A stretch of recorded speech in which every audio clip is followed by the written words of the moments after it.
Is it this gas that's just way too reckless? Or is it this necklace? Wait, let me interrupt myself with this mess. You see, I don't wanna be loved, I don't wanna be loved. Warning: the following video contains content intended for older audiences, mainly teens and adults. Viewer discretion is advised. Welcome to Crime Circuit. Today, we focus on Cameron McIntyre, also known as Mr. First Coast, an aspiring singer with dreams of fame and fortune. However, his story has taken a dramatic turn. On July 9th, 2017, patrol officers discovered a parked vehicle near the curb of Monaco Drive in Jacksonville, Florida. Upon inspecting the vehicle, the officers found an unresponsive black male with a gunshot wound to the head. The victim, Richard Allen Green, was pronounced dead at the scene by the Jacksonville Fire and Rescue Department. Cameron, along with two other individuals, Ashanti Rogers and Patrick Stedman, have been implicated in the case. Each have been found to have an active role in the tragic incident. Stay tuned as Cameron McIntyre shares his perspective and details the events leading up to the unfortunate death of his close friend. Yeah, he's over here too. So, yeah, you can just go ahead and have a seat right there, Cameron. We'll be with you in just a minute, buddy. So you have a drink or anything? We'll come back. Do you guys have anything hot? My voice is kind of going like tea. We got water. We don't have anything. Yeah, that's fine. Now the water ain't real cold because it's just one in the fridge. I'll bring you a bottle of water. All right.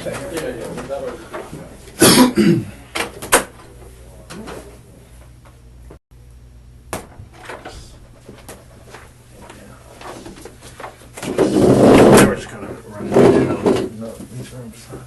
Yeah. Yeah, especially being there for this long. Basically, man, what they're concerned with, and they know you've got a lot going for you, your future and everything. They just want you. They're throwing around like accessory after the fact. That means you obviously didn't have anything to do with the shooting. They just want to like the story about handing the cell phone over to the girl, I think, and having her call like why you didn't call yourself and stuff like that. What they're gonna, that's what they're gonna question you about. They want you to tell the truth, obviously, keep telling the truth, be open, but this is the time to every good, bad, ugly. Like even if something's not good, like say, I fucked up, because you were very good friends with the victim, right? So they just want to be truthful, tell everything. If there's something you forgot to say in the beginning, now's the time, because they just want to make sure that you didn't help the guy after what happened. And I know I'm not saying you would or you did. If you did, now's the time to fucking say it. Yeah. You know what I mean? If you were scared and you didn't want the police to come because you didn't want to get in trouble, so you delayed calling 911. I mean, the truth. Like, obviously you didn't want your friend to get killed, but I don't want it to look like you helped the guy afterward. If that makes sense, okay? Do you rather me be in here with you when they're questioning you, or watch it on TV? Be in here, okay? Will do, man. I'll be in here with you. Sure.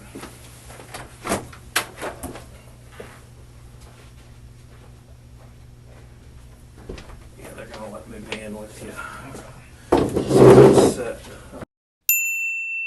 Where they record from over there. I'll just sit out of the way. But if anything happens, I'll definitely. But like I said, the temperature test and all that. Yeah. Of course.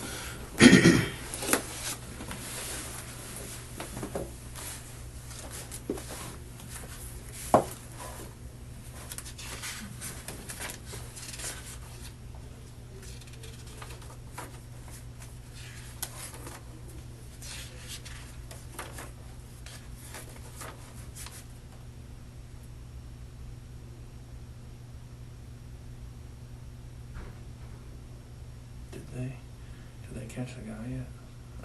There's a warrant on it. I didn't know if they got him yet. I wonder what he's saying.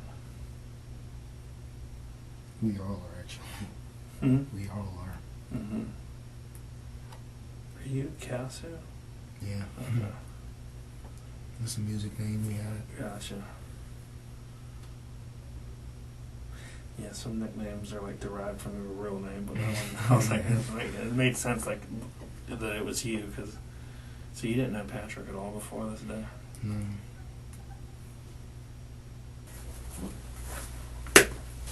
Hey guys, where's the best place for me to be out of y'all's way?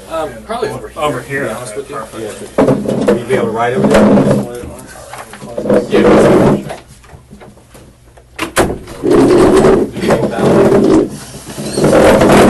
Here you go, Cameron. Be careful when you open it, because a lot of times those things are filled all the way to the brim. Yeah, and it'll squirt on you. It will squirt on you. Appreciate you coming down. No problem. And we're going to get into everything and go through, you understand why you're here. Yeah. Follow-up interviews from everything. We're going to get through everything and get us where we need to be, okay? Before we start, because this is an official conversation, you understand you're at the Police Memorial Building, right? Yes, sir. And today is August the 11th. It is now 2:20. Well, 2:18. What's your birthday again, one more time? March 22nd, 98. It's Cameron. What's your middle name? Omari, O-M-A-R-I.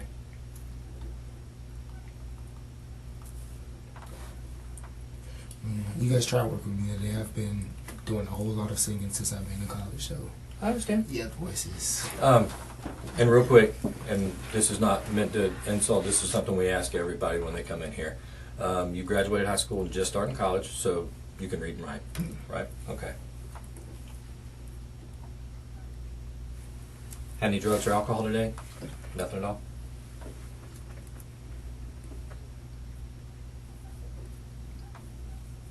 Okay, if you would, just read this top line starting with you and ending with Constitution, and I'll take care of the rest, okay?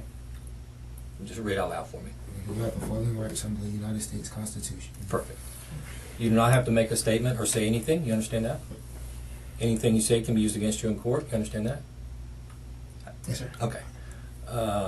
You have the right to talk to a lawyer for advice before you make a statement or before any questions are asked of you, and to have a lawyer with you during any questioning, you understand that? Obviously, Mr. Miller's here.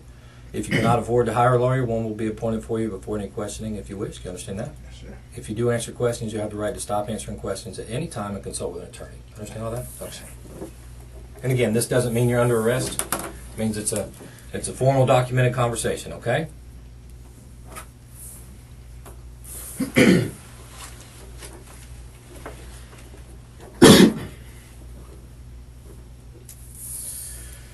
All right, Cameron.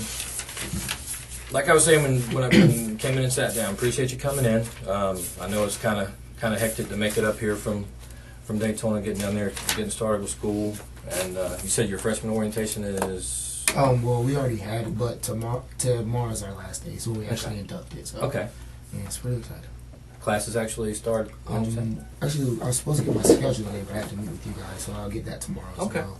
And classes start Monday. Right. So I know it's kind of a pain to come up here, but it's obviously it's a big deal. Yeah. Your friend was killed, and we're trying to piece together everything from A to Z of what happened. You came in and talked to us the first night and gave us an explanation about a lot of the events. And I want you to understand we've done a lot of investigating since then, and there's no way to sugarcoat it. We got some concerns with what you told us the first night that we need to clear up today. Okay? It's absolutely 100% vitally important that we get the good, bad, ugly, 100% accurate version of everything that happened that night. Okay? So, let's start with. We'll go with the same order that we started the night that we talked to you that everything happened. At what point during the day did you start communicating with Richard? I want to say it's probably around. It was afternoon time. I can't remember the time, but it was around afternoon time. And it was phone calls mainly. Yeah. Okay. And what was the point of trying to get in touch with Richard? Music. Yeah, I had just called his sister probably like a week or two before then, trying to see where they were because I had a song and stuff I was trying to get them to do. and they were on the cruise. He was on the cruise with his family and his girlfriend, so I wasn't able to talk to him then. Okay. Yeah, so he had then got finished with all that, and I called him back again, and I got an answer, just telling him where you at, what's been going on, and he was telling me he was with his girlfriend, and I mentioned the song thing to him. He said, okay, well, if he has time to, he'll get back with me, but, he's out on the date, so, that was all. I was just riding with my sister, the girl I called my sister Shanti. Okay. I was with Shanti, our initial thing to do was we were going to cut her mother's grass. So that's why I was with her, and I initially wasn't supposed to leave the house without telling my mom, but I wanted to make some quick money, cutting grass, so she left to cut the grass, and I wasn't able to get a lawnmower, so therefore I was coming back home. And that's when we got the call back from Richard, probably around, let's say, 8 something, going close until 9 o'clock. Okay. And he was telling us, well, I'm over here at CC's, we're coming back. If I'm to take her home, if you don't, I know you live close, so if you can come over here and we can do it for a little bit, then that's fine. So I told him, yeah, I'm right here by my house. I'm only like 5 minutes away, just wait. So I got up there, and as we were passing by, close to getting to CC's, like I told you guys, my sister stopped because she seen Patrick that she knew she was familiar with, and they got to talking, and she asked him, he asked her, do you have any drugs? Anybody that has any drugs? And they knew, she knew, I knew Richard is a drug dealer, Richard sells. So she said, well, his friend is a drug dealer, so maybe he'll have some on him. And that's when we went over to, probably another 5 seconds over where CC's actually was. And I got in the car and started talking to him about the music or whatever.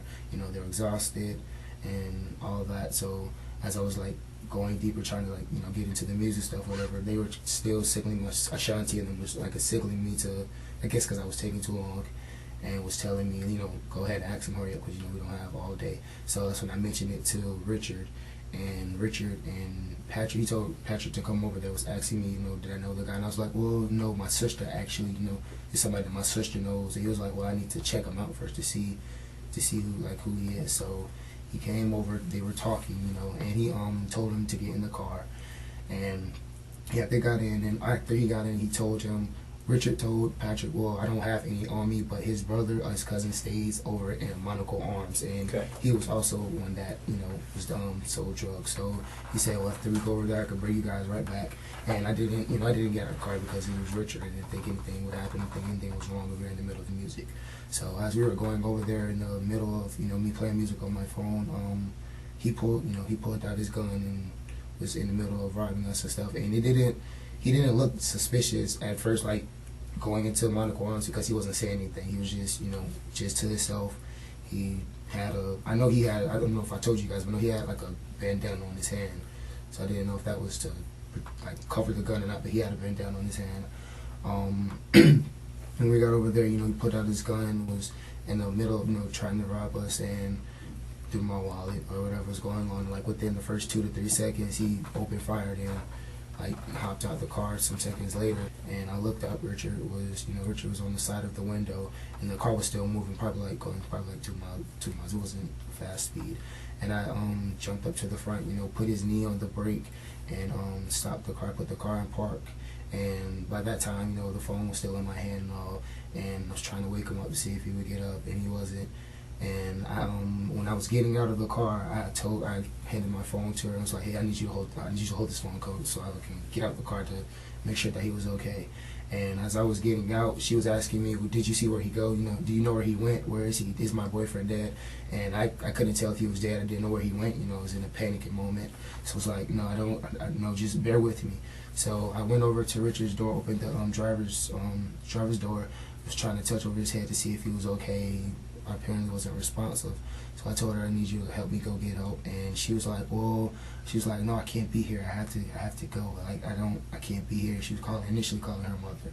So she was in the middle of that. I was going to knock on doors, witnesses' doors. And some of them were still, some of them were out, they already heard the shot, but they knew what was going on. So for some of them that were, I was telling them, well, okay, guys, I need you to call the police. Can you guys help me? And some were cooperative. Some, just closed the door. I didn't know if they called or not. And in the middle of all that, she was still in a panicking moment, trying to run around and all. That's when I was like, hey, I need my phone. And at that time, when I was getting my phone, I was going. My mind was telling me go across the street. You know, the JSO. I'm sorry. There's a JSO department over there in the plaza, so I was initially running over there. But then, as I was about to cross the street, there was a cop patrolling the area, going right, like towards the Walgreens, but he didn't stop. And there were two more coming, like as if they were actually coming into Monaco Arms. So those two, I luckily was able to, get in contact with, like flagged down and pointed to the car. And after that, I called. My sister was getting a call from my sister and was asking her, where are you? And she was like, I'm still over here in the plaza, was about to leave. I was like, okay, well, I need you to come get me, like in a panic. And when she was asking me what's wrong, I was like, I just really need you to come get me. And when I got in the car, it was like, she was like, it's okay, why is there blood in your hands? And it was like, I was crying, it was stuff going on, and I just told her, I just really need you to take me home. And as she was taking me home, I was like, well, don't take me home just yet. Could you take me in our neighborhood park? And she was like, why? And I was like, because Mom's home and I don't want Mom to see the blood and all that. And she starts panicking and stuff. It starts happening. So she took me to the park, and I was just like, tried to walk home from the park, seeing what am I going to tell Mom? Like, what's going on? I was scared to go in the house because, I know I'm supposed to be out, and I didn't know if she was calling me or not. I didn't know it was a whole bunch going on. So I initially went into the house and was like, okay, well, let me just calm down and maybe, I can easily tell her or whatever, I don't.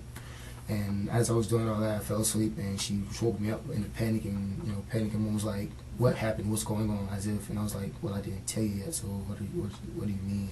And she was like, well, they're saying that the detectives are coming over here because of something happened with Richard, and that's when I told her. So that's all that I know. Okay. When you were running out of Monaco Arms after Richard was shot, you saw police officers and flagged him down. Did you talk to him or just wave at him? No, I just waved at him and like pointed at the car direction. Yeah, and that's when they because they initially stopped. They didn't go all the way where the car was. They had stopped and looked at me, and I pointed that way, and that's when they proceeded. Okay. And where did you get back into the car with Ashanti at? It was right, where the pharmacy, the little pharmacy part by Walgreens is? Like, as if you go back by the drive-thru, like, sort of on that same road. Okay. On Monaco? Yeah, actually on Monaco. Like, she pulled out of the Highland Square Shopping Center, out on the Monaco? Out on the Monaco. And you ran up and got into the car? You know why I'm able to describe that? Because it's on video. Yeah, you see it. Okay. Do you remember myself and Detective Chiswick coming to your house a couple of days after the incident and explaining to you that we had been out trying to find Ashanti and we couldn't find her and that we were trying to establish whether or not anybody else was in the car? Yeah. And you said, yeah, Ashanti's younger sister was in the car, but she was asleep. Yeah. Do you remember that? Yeah. And during that conversation, I asked you if Patrick was in the car. Yeah. Because we had video of him running the same direction that she pulled out of. Yeah. And what was your answer? I said no. Okay. What is your answer today? It's no. That's where we're starting to have a problem. Are you just trying to say he was in the car? He was in the car. He wasn't in the car when I was in there. And again, this is where we're having a problem. Okay. Didn't call you back up here from Daytona to come on a little fishing expedition. When I come and ask you questions, I pretty much know what the right answer should be if you're being honest. And right now you're not. Well, I'm not going to tell you that I was up looking for him in the car, but when I was in the car, there was no voice of him. I didn't see him. He wasn't in the car when I was in there. It's a small car, right? Yeah, so it's a Honda Civic. Yeah. Honda Civic, not a very big car. No. Patrick's a big dude. Yeah, he's tall. I know that. Yeah. So why don't we take a deep breath and pretend that we have done a little bit of detective investigatory work. I'm not trying to insult you guys' intelligence. You may not be trying to, but you kind of are, because you're lying to me right now. And we're not taking advantage of the opportunity, which is why we've asked you to come down here to kind of clear the air. I'm sort of confused. I'm really not lying to you guys. Now, what I can tell you guys is. What I can tell you guys is, initially before then, she mentioned him to me, but it wasn't like, I'm not trying to just throw anything at her, what's the name, but she mentioned, him getting, like, trying to get back in the car and all that, but as serious as possible. He was not in that car when I got in. Like, I promise you, he was not in that car. I didn't hear his voice. I didn't see him. I can tell you the side that I got in the back seat where Shanti was, behind the driver's seat, and was over there, you know, like I said, I was vomiting in a panicking managed situation, was passing in and out. So of course I wasn't looking for him to be there, and I wouldn't of course think that he would be in the car. But I know that she did tell me, and I didn't. The only reason I probably didn't tell you guys is because I didn't want you guys to think, oh well, he had something to do with it. But she did say that he came back and was getting in the car, but he was not in that car when I was there, and I can tell you guys that until the death, and he was not in the car. You can say it till the death of you, but it doesn't change anything. Yeah, you're right, but he wasn't in the car when I got in there. And that's what you're going to go with. Yeah. What side of the car did you get in on? The driver's. So you ran up on the driver's side of the car and got in on the driver's side. Yeah, yes sir. Behind Ashante, who was driving. Yeah. And on the driver's side.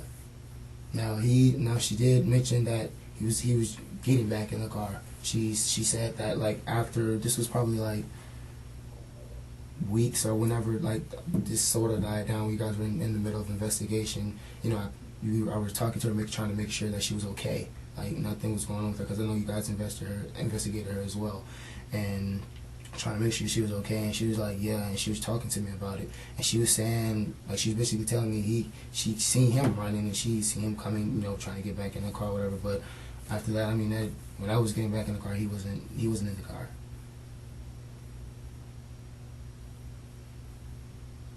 And that's what you're going to go with today.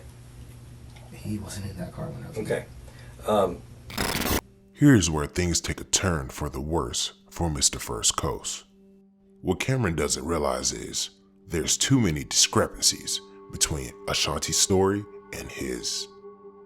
Cameron is attempting to downplay his role in Richard's murder, claiming that he was also a victim and had no knowledge of the robbery, but the detectives are not buying it. I'm not sure if maybe we didn't explain this fully enough. Maybe there's some question. I don't know. But lying during a murder investigation can result in you being charged as an accessory. Okay? Which means prison time. All right. Nobody wants to see you throw your life away over this. Something bad happened, don't compound it. Don't continue to make bad decision after bad decision. And coming in here trying to sell a bullshit story is a bad decision. Because again,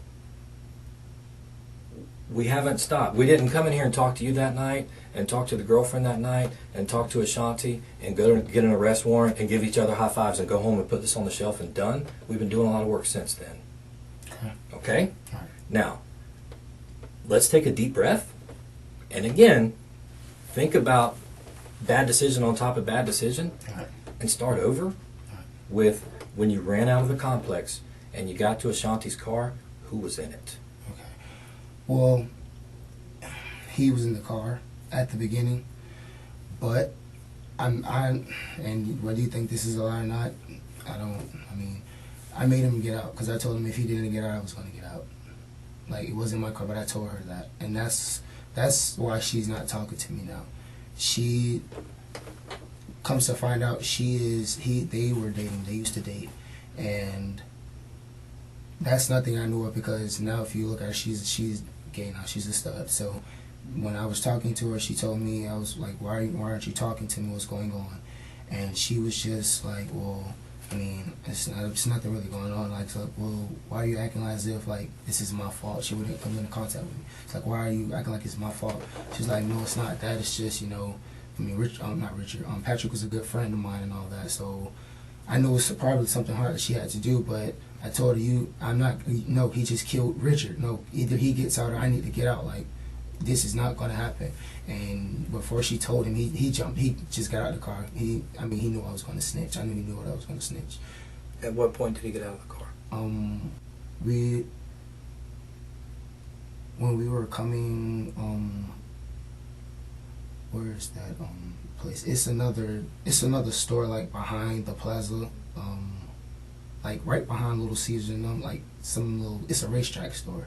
And she was like going, like sort of going behind that way, and that's when he was like, no, let me out right here, I'll just get out. And that's when she let him out and proceeded to take me home. Which racetrack? I'm not. Did she turn off of Monaco onto Dunn Avenue? Yeah, she turned off. She turned right or left? She turned left. She turned left, and when she turned left, we kept going in past the, like, say when we're out of the plaza, you're passing where T-Mobile and Little Caesars is, and right, like across the street, like behind it is a store. It's like a racetrack store. That's right there, and that's when, like, she turned and he got out the car. Like, he was like, I'm getting out. Now, thinking back to the last couple of minutes, you told the truth about whether or not he was in the car. Right. Did anything bad happen? What do you mean after that?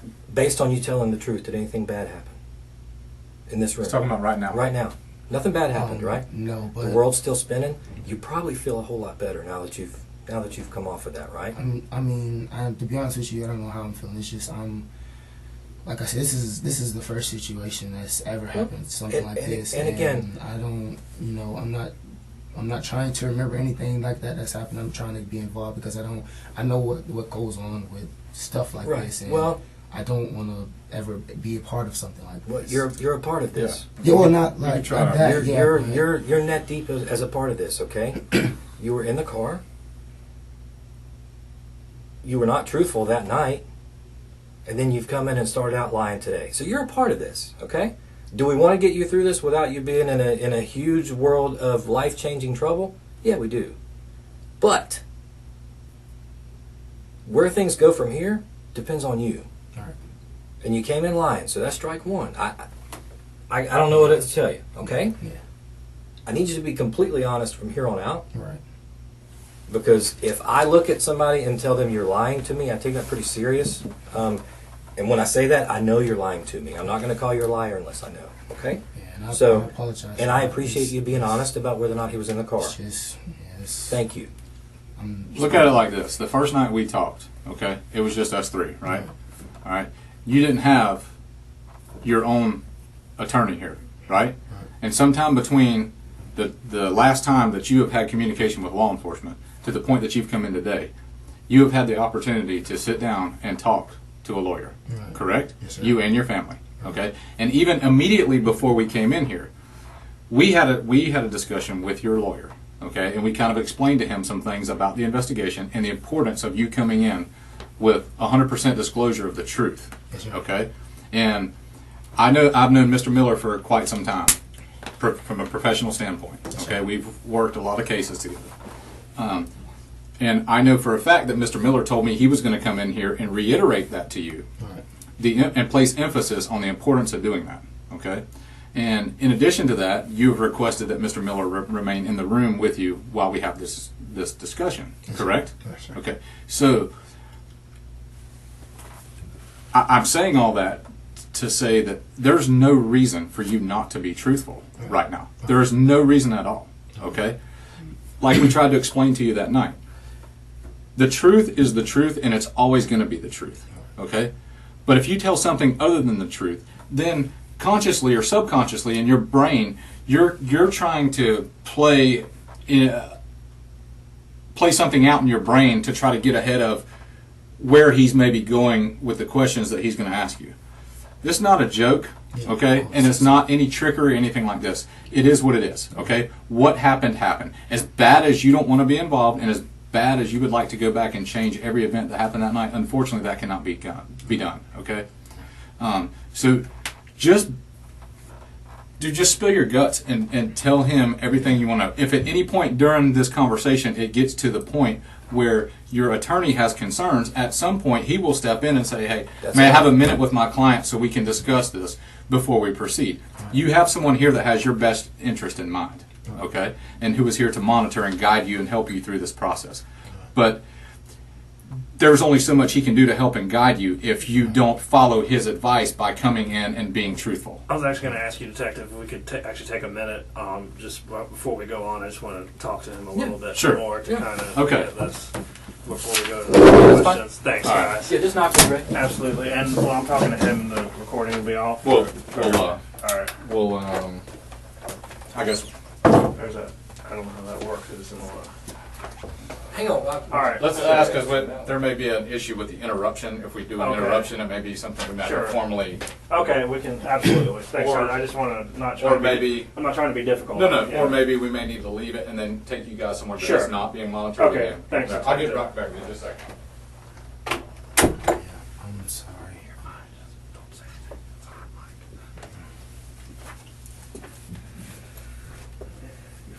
You're fine.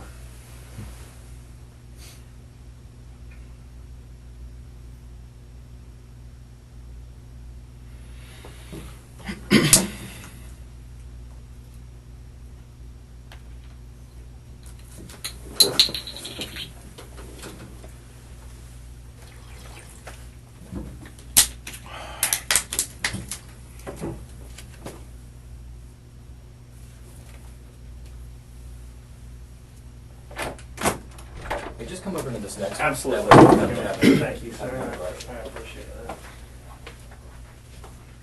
Thanks.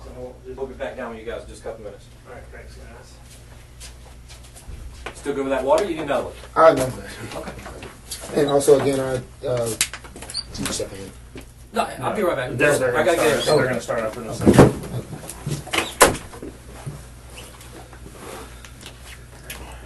Everything's recorded.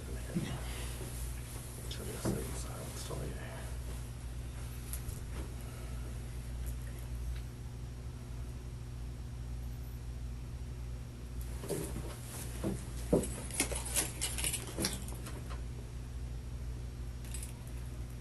It's actually my own. Oh, nice. I remember I went to Alabama, so I remember. They caught me off guard. They never told me, like, You know, that's okay, what so- mine. I hated mine for 4 years too. That's awesome, man. Did you always want to go to Bethune, or did you discover it in high school? I wanted to go to FAU, but, Uh huh. you know. That's in Boca, right? Yeah. Cool. Yeah.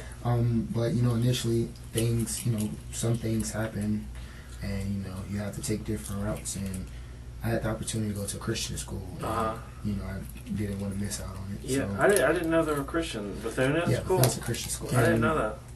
And I was thinking, it's going to be lame. And I got there Sunday, and just got back in Jacksonville today, and it's been the best time of my life. That's great. It's man. been the Well, best time. I don't that's ever awesome. want to come back to Jacksonville again. You'll It's Daytona's a- yeah, if I could live in college. Where'd you go to I high would. school? On First Coast. Cool, nice. Yeah, First Coast. I was actually What the are the first. Buccaneers? Yeah.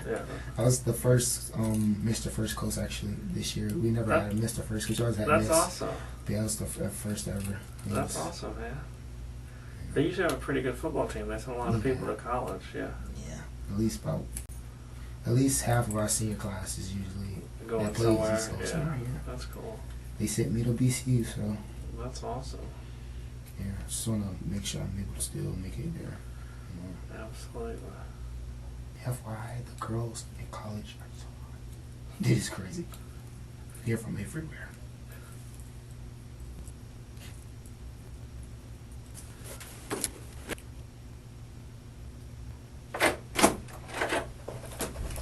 All right. Good. You want to say something when I was about to head back out? Yeah, it's just another apology. Bro, you don't have to apologize. Just, We have a lot of people that aren't completely forthcoming, that lie to us. We don't take it personal. Okay? yeah. We'll get past it. Not going to jump up and down and yell and scream and slap hands on the table and all that. It's your story. You're going to tell your story, and it's either going to be a true, accurate story, or it's not. And the more inaccuracies and non-truths that are in it only makes you look more in this, okay? So, back to where we were.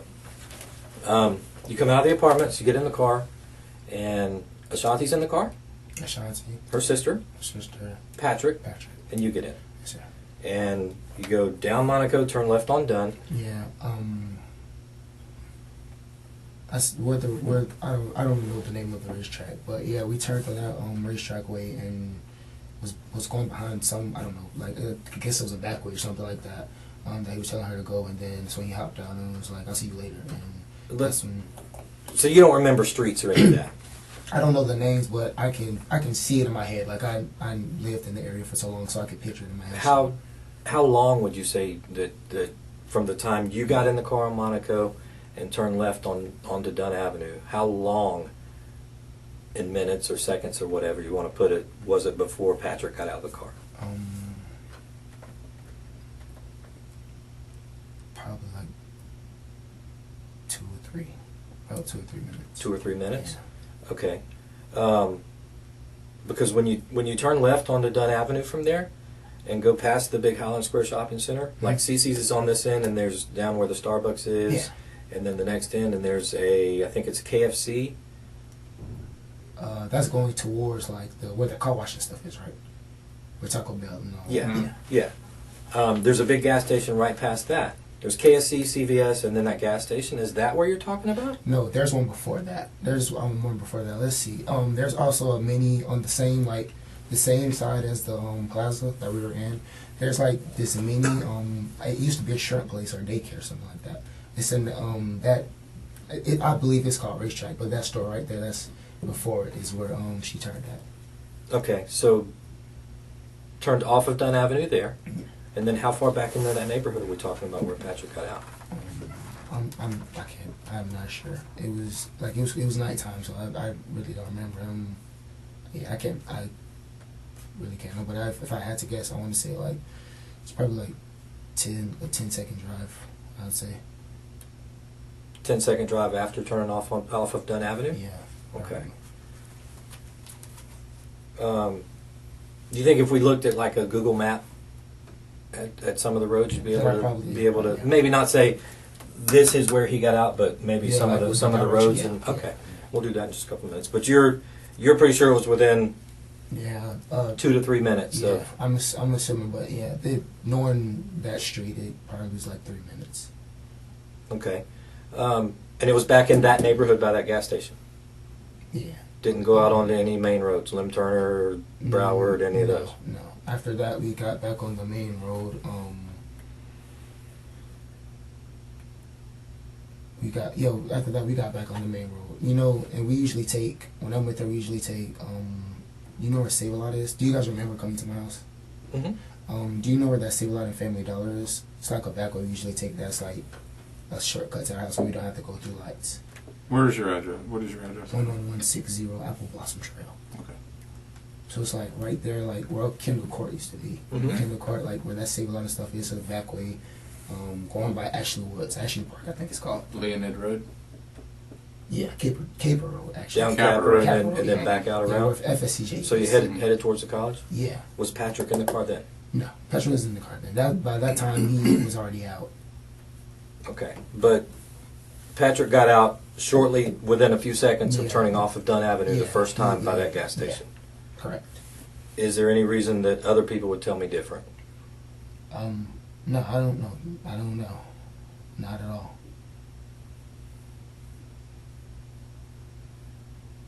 Because, and I'm asking that question for a reason. Right. Okay. Yeah. No, Again, no. just like with whether or not Patrick was in the car. When I ask you a question, I know what a truthful answer should sound like. Yeah, exactly. And if I come back and say, is there a reason that somebody else would tell me that? Because a truthful answer doesn't sound like it's been given. Yeah. No. Because we have it on good accord that Patrick was in the car quite a bit longer than that.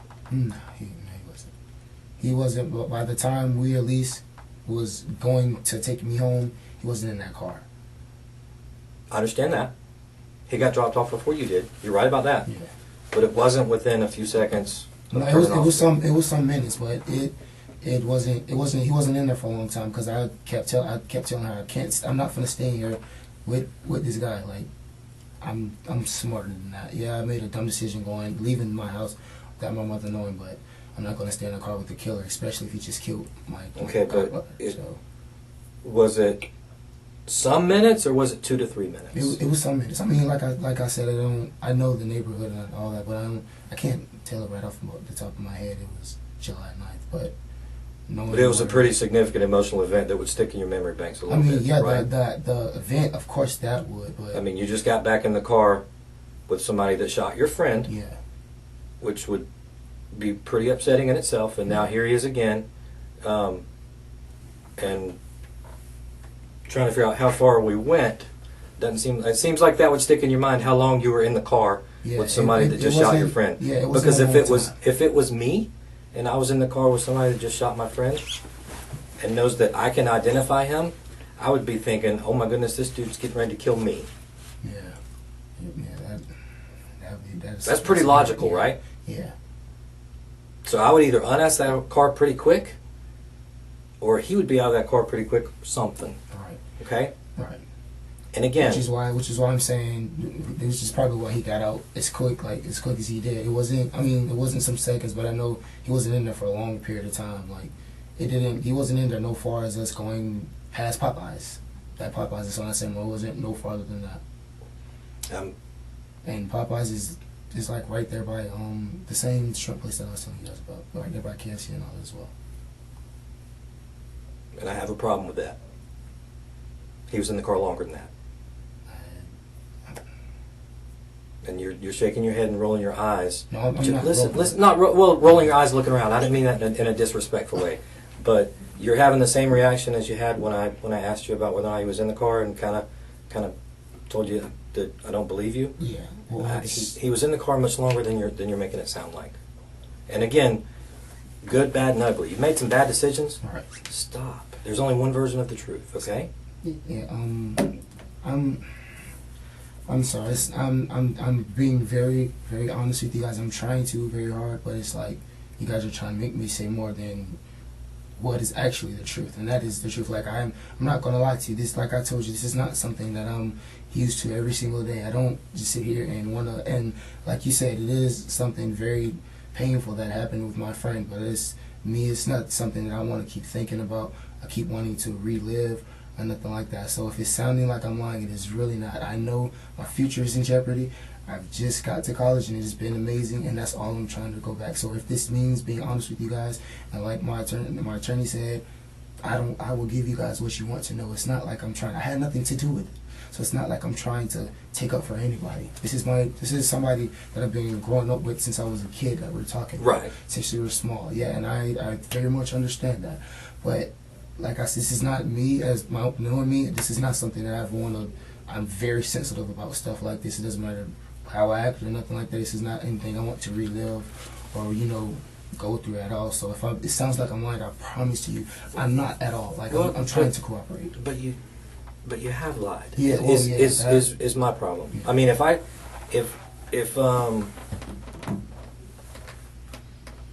I came in here and said your pants that's a nice shade of red, does that make your pants red? No. Because they're red. But they're not. But no, they're red. And if I sit here and call them red 1,000 times, are they going to turn red? No. No. But if I come in and lie to you about something, the next thing I tell you, are you going to think, is he telling the truth or is he being? Yeah, is he lying? right, Okay. which is what you. Yeah. And that's where we're at. Okay. I totally understand that. You came in the first night and gave your explanation. Right. I'm sorry. Mhm. We came back and talked to you again and asked specifically if Patrick was in the car. Oh no, he wasn't in the car. If he was in the car, I would have told somebody. Your words, not mine. Okay. And then you come in today and you go through it, and no, he wasn't in the car. But then he was. Right. Okay. So I want to believe everything you tell me, but it's going to be hard because you have lied to me about several things. Myself. That's why we're here today, getting through these things. Okay? You've lied just today about whether or not he was in the car. And to try to downplay how long he was in the car to make it fit your narrative of, oh, I made her get out, is not helping you. I know how long he was in the car. I know where he got dropped off. And it was not within a couple of minutes. If you say so, but like I told you, it was from what I was seeing, what I remember, it was within minutes. From what I remember. And From what you remember, okay.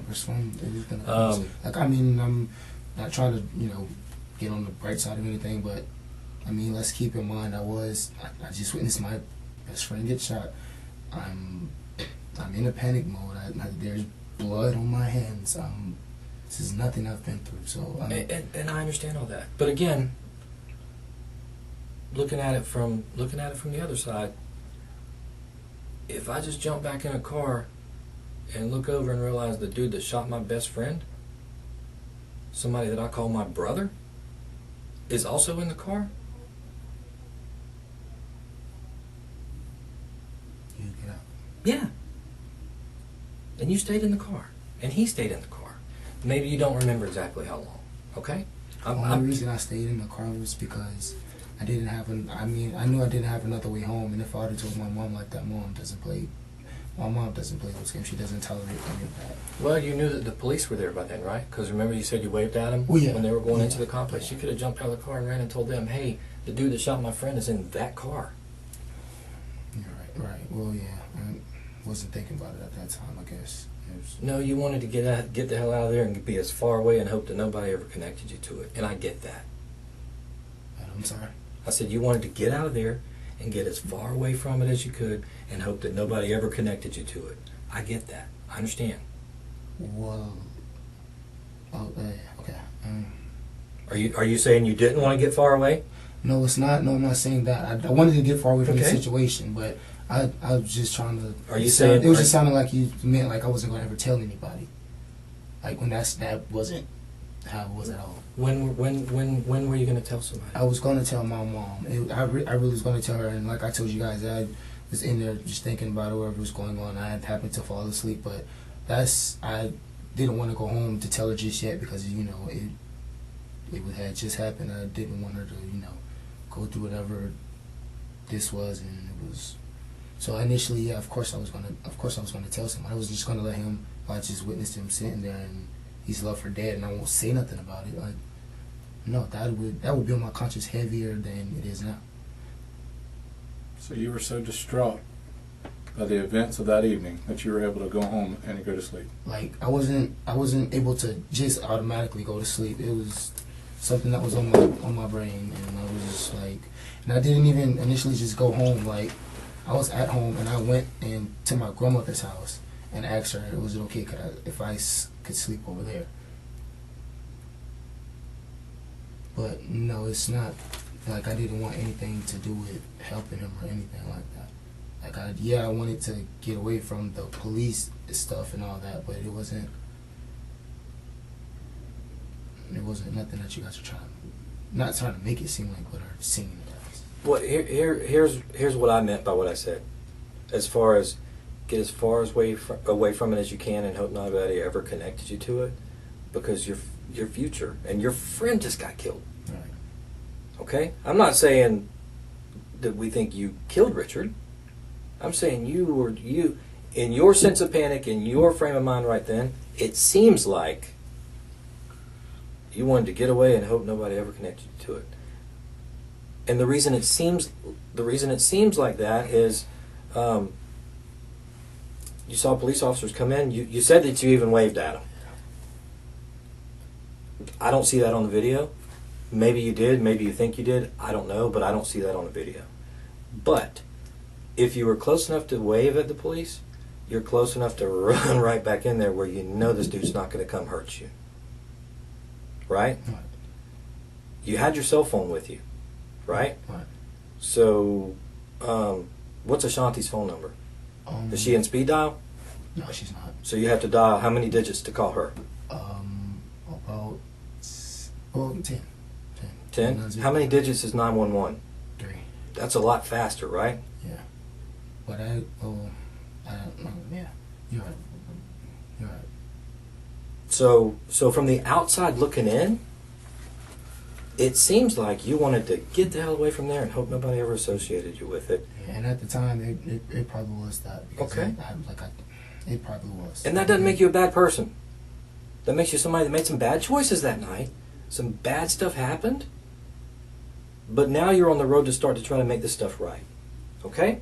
Which is what we came in here trying to tell you to begin with. And again, neither one of us is going to jump up and down, yell and scream and throw stuff and act like you see on TV. Yeah. We're going to let you tell your story.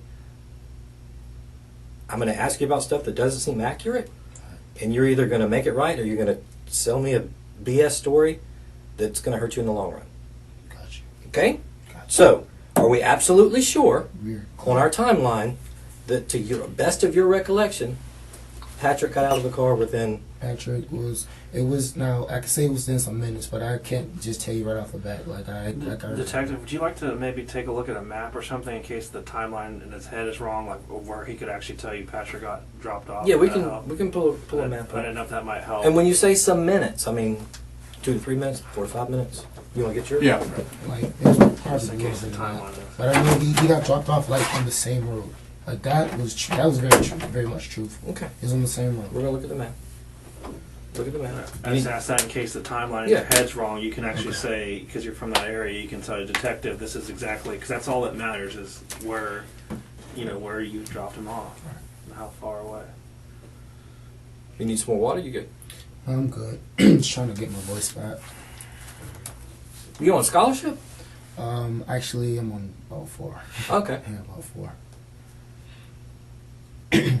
What kind of singing they had you doing so far? They've had me doing free singing. And by that, I just mean like, how you get on campus and people are trying to find what you're majoring in. Well, mine was music tech. And actually, this is something you guys would probably be appreciative of. I was music tech, and people are like, oh, so what do you do? What instrument do you play? I was like, well, I'm initially a singer. And I was like, oh, you can sing. And every time I say yes, it's like, oh, let me hear something. And I'm not one to back down. I'm sort of a ladies' man, so, like the ladies, I like to hear what they're going to say. And I just started singing to them, and it got carried away. So I just lost my voice.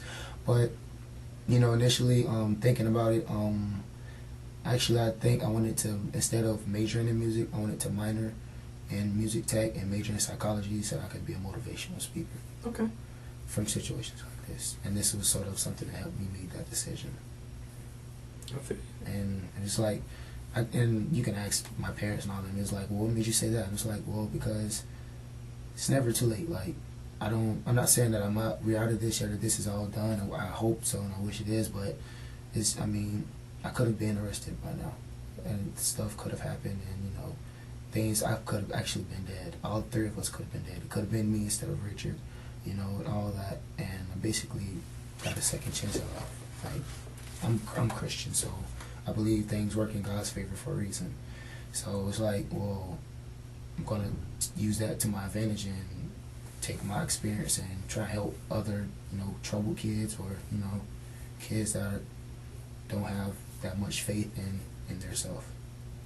So initially, I told her, I was like, Mom, and this was actually on the way back down here. I was like, Mom, I know you're going to be mad at me, but I changed my major. She was like, what? She's like, I want to be a psychologist. She was like, for what? Sorry. She's like, just for the motivational speaker.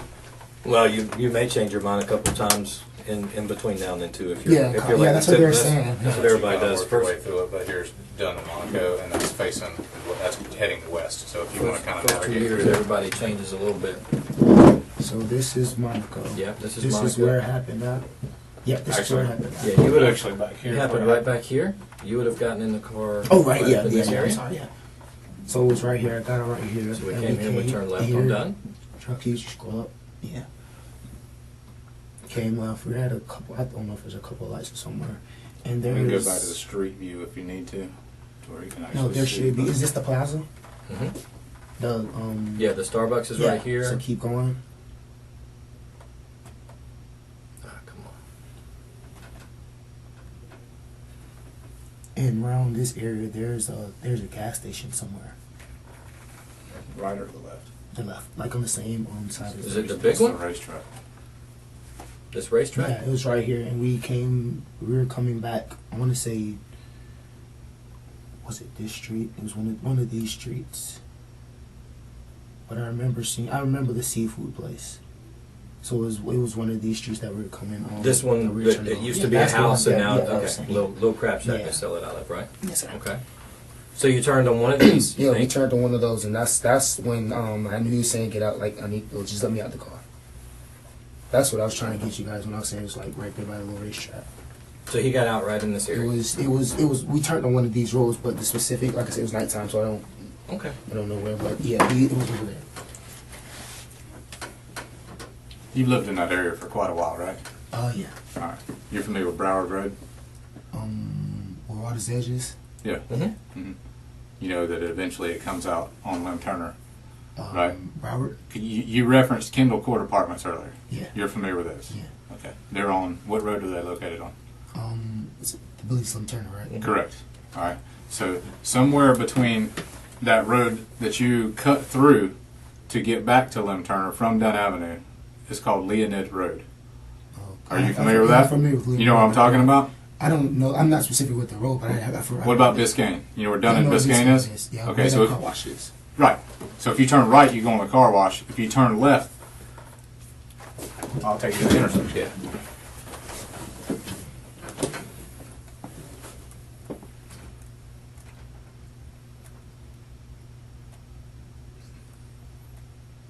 This is very different looking at it from the top. All right. This is Biscayne. Yeah. Okay. Oil change place, car wash right there. Right. Right. Pawn shop here. This is Leonid Road. All right. Okay. Biscayne continues south through here to Broward. Okay. So this road, I may be getting too big of a picture here for you to be able to keep up with. Kendall Court Apartments, back up in there. I think we're going to have to zoom in a little bit more. I guess my point is this, is that as you're passing down that road, it eventually takes you to Lim Turner. Right. Okay? You turn left on Lim Turner, and it takes you where? Capper Road. Right? Yeah. Okay. Sorry. Capper Road, you would turn right to go back where? Toward your place? Towards Okay. FSCJ. Or if you kept going south, which is down Lim Turner Road, Kendall Court would be on your left. Yeah. Right? Yeah, correct. Okay. This road that runs along the river right here is called Broward Road. All right? Okay. Now you know where Broward comes out to Lim Turner, right? Where the little food store is. If you pass Kendall Court, and right before you go over that little bridge, there's the food store on the left. Yeah. You're familiar with that, right? Okay. So at any point when y'all are back in that neighborhood, Excuse me. at any point when you were back in the neighborhood, did you ever end up on that road, Broward Road, that comes from Water's Edge back toward Lim Turner? To be honest with you guys, I'm not sure. I know when we came back onto like a main road, it was. I remember seeing the seafood place that you said was a little smaller building. So you came back to Dunn Avenue. Yeah, from what I remember. We have, but You know where the old Kmart is? Once you go, Moses. yes. Yeah. Okay. We never. Yeah, I know we never went that way. You never went that way. Never went that way. Okay. You sure? Possibly. Never went that way. And that's what you're going to go with. Yeah, I promise you, we never went that way.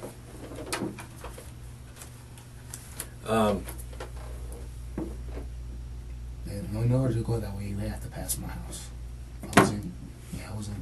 No. Well, not necessarily. If you cut through Cut up through- here cut and went through the down to streets and Broward, went down and Broward over. and hang a left and go Oh, over the bridge. well, yeah, the back way, but we were on the main street before we got. The only back way that we went on the street was where I told you where I'm going towards FSCJ. But that would have been taking you home after he had already gotten out of the car. Yeah, before. Okay. So And again, I know a lot of things happen that night, and they happen pretty rapidly, and they happen quick. And significant emotional event adds a little bit of stress that ordinarily wouldn't be there. And then here you are, you find yourself back in the car with the person who killed your friend, right? But someone else who was in that car is telling a little bit different version of events in terms of where you went immediately after. And it wasn't a matter of 2 or 3 minutes. It was a longer period of time than that. so that's before where I went. no, before Patrick, where everyone Patrick went, got out, before where Patrick everybody- got out of that vehicle. Okay, so All right, I know I'm not. I don't know if I can ask, but like. you can ask, but I'm not going to tell you. I know what you're going to ask. Who's telling that? And No, what do they tell them? that's not what I was Okay. asking. But I was saying like where because I'm. And again, that's not the way this works. Okay, Right. you're the one who has agreed to come in here with your attorney and tell us everything that you know. All right, We'll just tell you this. it's not where you said it was. significantly different than that. From what I remember, I promise you, it was as we were getting back on the main street, he wasn't no longer in the car with us. Okay. So I mean, whatever they are telling you, I promise you, is not accurate. Well, would you agree or disagree that everything you have told us is accurate? I disagree. Okay. You're right. Okay. And so I think you can understand kind of our position and where we're coming from at this point. And if it was a matter of where you're saying it was as opposed to 2 blocks away, that would be literally playing semantics, but that's not what this is. We're talking a considerable distance away, which leads us to believe that there was probably some type of dialogue or conversation between you and or everyone else in that vehicle about this significant event that you just witnessed or that was just committed. Okay, that either for whatever reason you're reluctant to talk about or disclose because I think you're trying to convince yourself or you're trying to suppress the stuff in your brain because you've repeatedly said over and over that you don't want to reflect on this, you don't want to continue to be involved in this, you don't want to continue to think about what happened. Unfortunately, this is something that's going to be with you for the rest of your life. It's not going away. This is a significant event. Okay, so it is very important, and I can't stress this enough. Same thing your attorney has done, same thing Detective Edwards has done. Very important to just do. The truth is the truth. All right. If y'all rode along, and I don't want to put words in your mouth, but if you're in the car longer than what you said you were in the car, and there was a discussion about what happened, now's the time to get this out in the open. The last thing you want to do is go down and get yourself into a full semester at school, and then next thing you know, detectives show up at your doorstep wherever you're staying down there and have a warrant for you for accessory after the fact of murder. Right. That's not why we are here today, Cameron. All right. Yeah, and I know it's like I don't see why the distance or wherever we went would hurt, but we didn't go nowhere further than this road, and that is the complete truth. Like, okay, that's what I'm not getting. We didn't go nowhere as far as that road from where it starts from the car wash to Walgreens. He didn't proceed to get in the. He wasn't even in the car after that. Okay, where was he in the car when you got in the car? Where was Patrick? Patrick was in the passenger seat. Passenger as in right next to you, or passenger as in... He wasn't next to me. He wasn't next to me. Okay. But what side of the car did you get in? On the driver's side. You got in on the driver's side of the car? Yeah. Okay. And he was in the front passenger seat? He was in the front seat. Okay. Did he have anything with him? No, not other... I mean, I wasn't... To be honest with you, I wasn't trying to come in any contact with him, but no. All I can remember was what he had with him was the that little wrist thing, bandana that he had on his wrist, in his hand. Okay. But that's. Did he have the gun with him still? I don't know. That's BS. No, swear to God, I don't. This car, the inside of that car is not even as big as this table. Yeah, but do you honestly think I can see if he has it in his lap from the backseat of where I'm sitting, that I'm just going to be able to see the gun in his lap? Y'all just killed somebody. He just killed someone. Y'all are in the same car. People are not going to get in there and just go, yeah, well... We're all right. We're just going to sit here and be quiet. Again, a significant event. Okay? Right. There's no telling what he did, what he could have done with the gun, though, is what I'm saying. Like, I don't know if he had the gun or not. I hope he didn't, but there's no telling when he ran, if he threw it, or if he... I mean, there's no telling, but I know he didn't have the gun. You were scared of this guy? Yeah. Huh? Yeah. So scared that you got in the car with him? No, because I didn't know he was in the car when I got in there. I believe he asked you earlier. When you open the door and you see him in the car... You said that was your only way to get away from there. Yeah. Which is false. Which you had another way to get away from there. With the police. Well, yeah, but Yeah. like I said, I wasn't thinking about that at the time, man. And then you continued in the car with him. To hear by your story, we've been told otherwise. But let's you know what? For today, I'll say, okay, he got out here, right here where you say he got out. No, well, okay. or in this area, Yeah. in this area. Why not turn around and go back and tell the police, hey, I was here, I know what happened. Because I was scared. I mean, it's Scared of what? of what just happened. I mean, let's think about it. Blood's on my hands.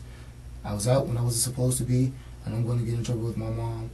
I don't know nothing about whatever police thing is going on. And then also at the same time, I mean, I'm in a car with a murderer. By choice. I'm You got in the car with him. Well, I'm in the car with him. I was scared, basically. I was scared. I wasn't thinking. I just wanted to go home. I wanted to go home. I didn't want to be in the area no more or what was happening. And I was already emotional. I just seen what's the name die. Like, I don't really want no parts of it. I just wanted to go home. His name's Richard. Richard. Yeah. You referred to him as your brother, lifelong friend. Yeah. Not what's his name. His name was Richard. Richard. Yeah. I don't have the answers to all of this, but I'm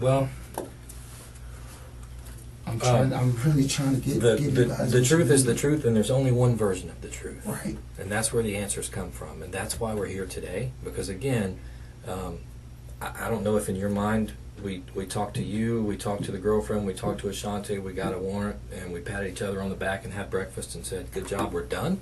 We've done a lot of work since then. Okay.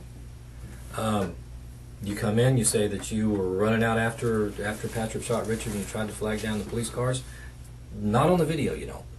I had my phone up to my ear and looked back, and I pretty sure I pointed my hand that way. Because they slowed down when they looked at me, and they looked back that way as an emotion, and they proceeded. That's a far cry from flagging them down and pointing in that direction, but I'm not going to mix words with you on that. You said that you ran over and got back in the car with Ashanti and drove off, and were adamant that nobody else was in the car, and then somebody was. Okay. Not just somebody, but Patrick.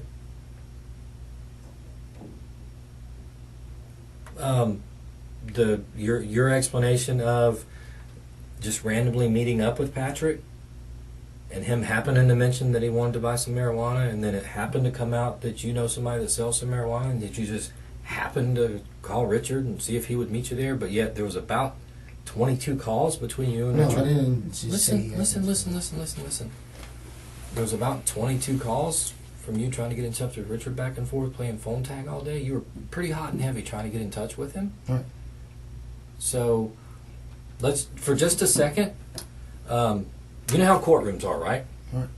In a courtroom, when there's a criminal proceeding going on, you got the judge, you got a table over here with the prosecutors, you got a table over here with the defendants, then you got a panel over here that's the jury. Okay?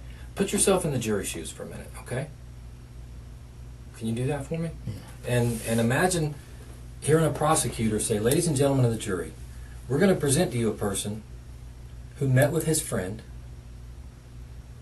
introduced his friend to somebody, got in the car with him, drove about 200 yards, and his friend was shot in the head by the person that this person introduced him to. This person then ran off. Didn't call the police. Jumped in a car that the person who shot his friend was in. Drove a certain amount of time. And then went home. And didn't call the police. And then finally, when the police found him, came downtown and gave an explanation that was false. And then was brought back in and asked to tell the truth and gave an explanation that was false. Ladies and gentlemen of the jury, is this person involved or not involved? What's your vote? It makes it seem like I'm involved. Yes or no, involved? Yes. Okay. The rubber has hit the road. And again, it's time for you to stop with the song and dance and lay out the good and the bad and the ugly, so we can sort through exactly how involved you are. Because you are. And we know you are. Involved how? Like, I'm That's what we're getting to today. How far involved are you going to be? Yeah. So what is it? Because you didn't just walk up to the car and talk about music and BS for a minute and then happen to let him get in the car. You convinced Richard to let him get in the car. You vouched for him. This is my boy.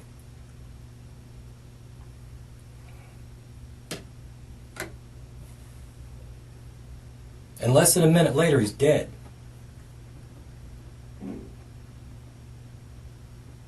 Why'd you vouch for him? Off of the name of my sister. I just told him he knew my sister. He's cool people. And, I mean,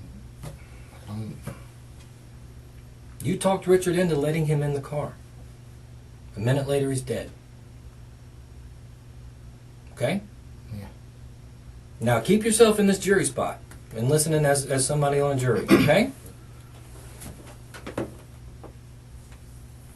You didn't just happen to come across Patrick walking through that parking lot.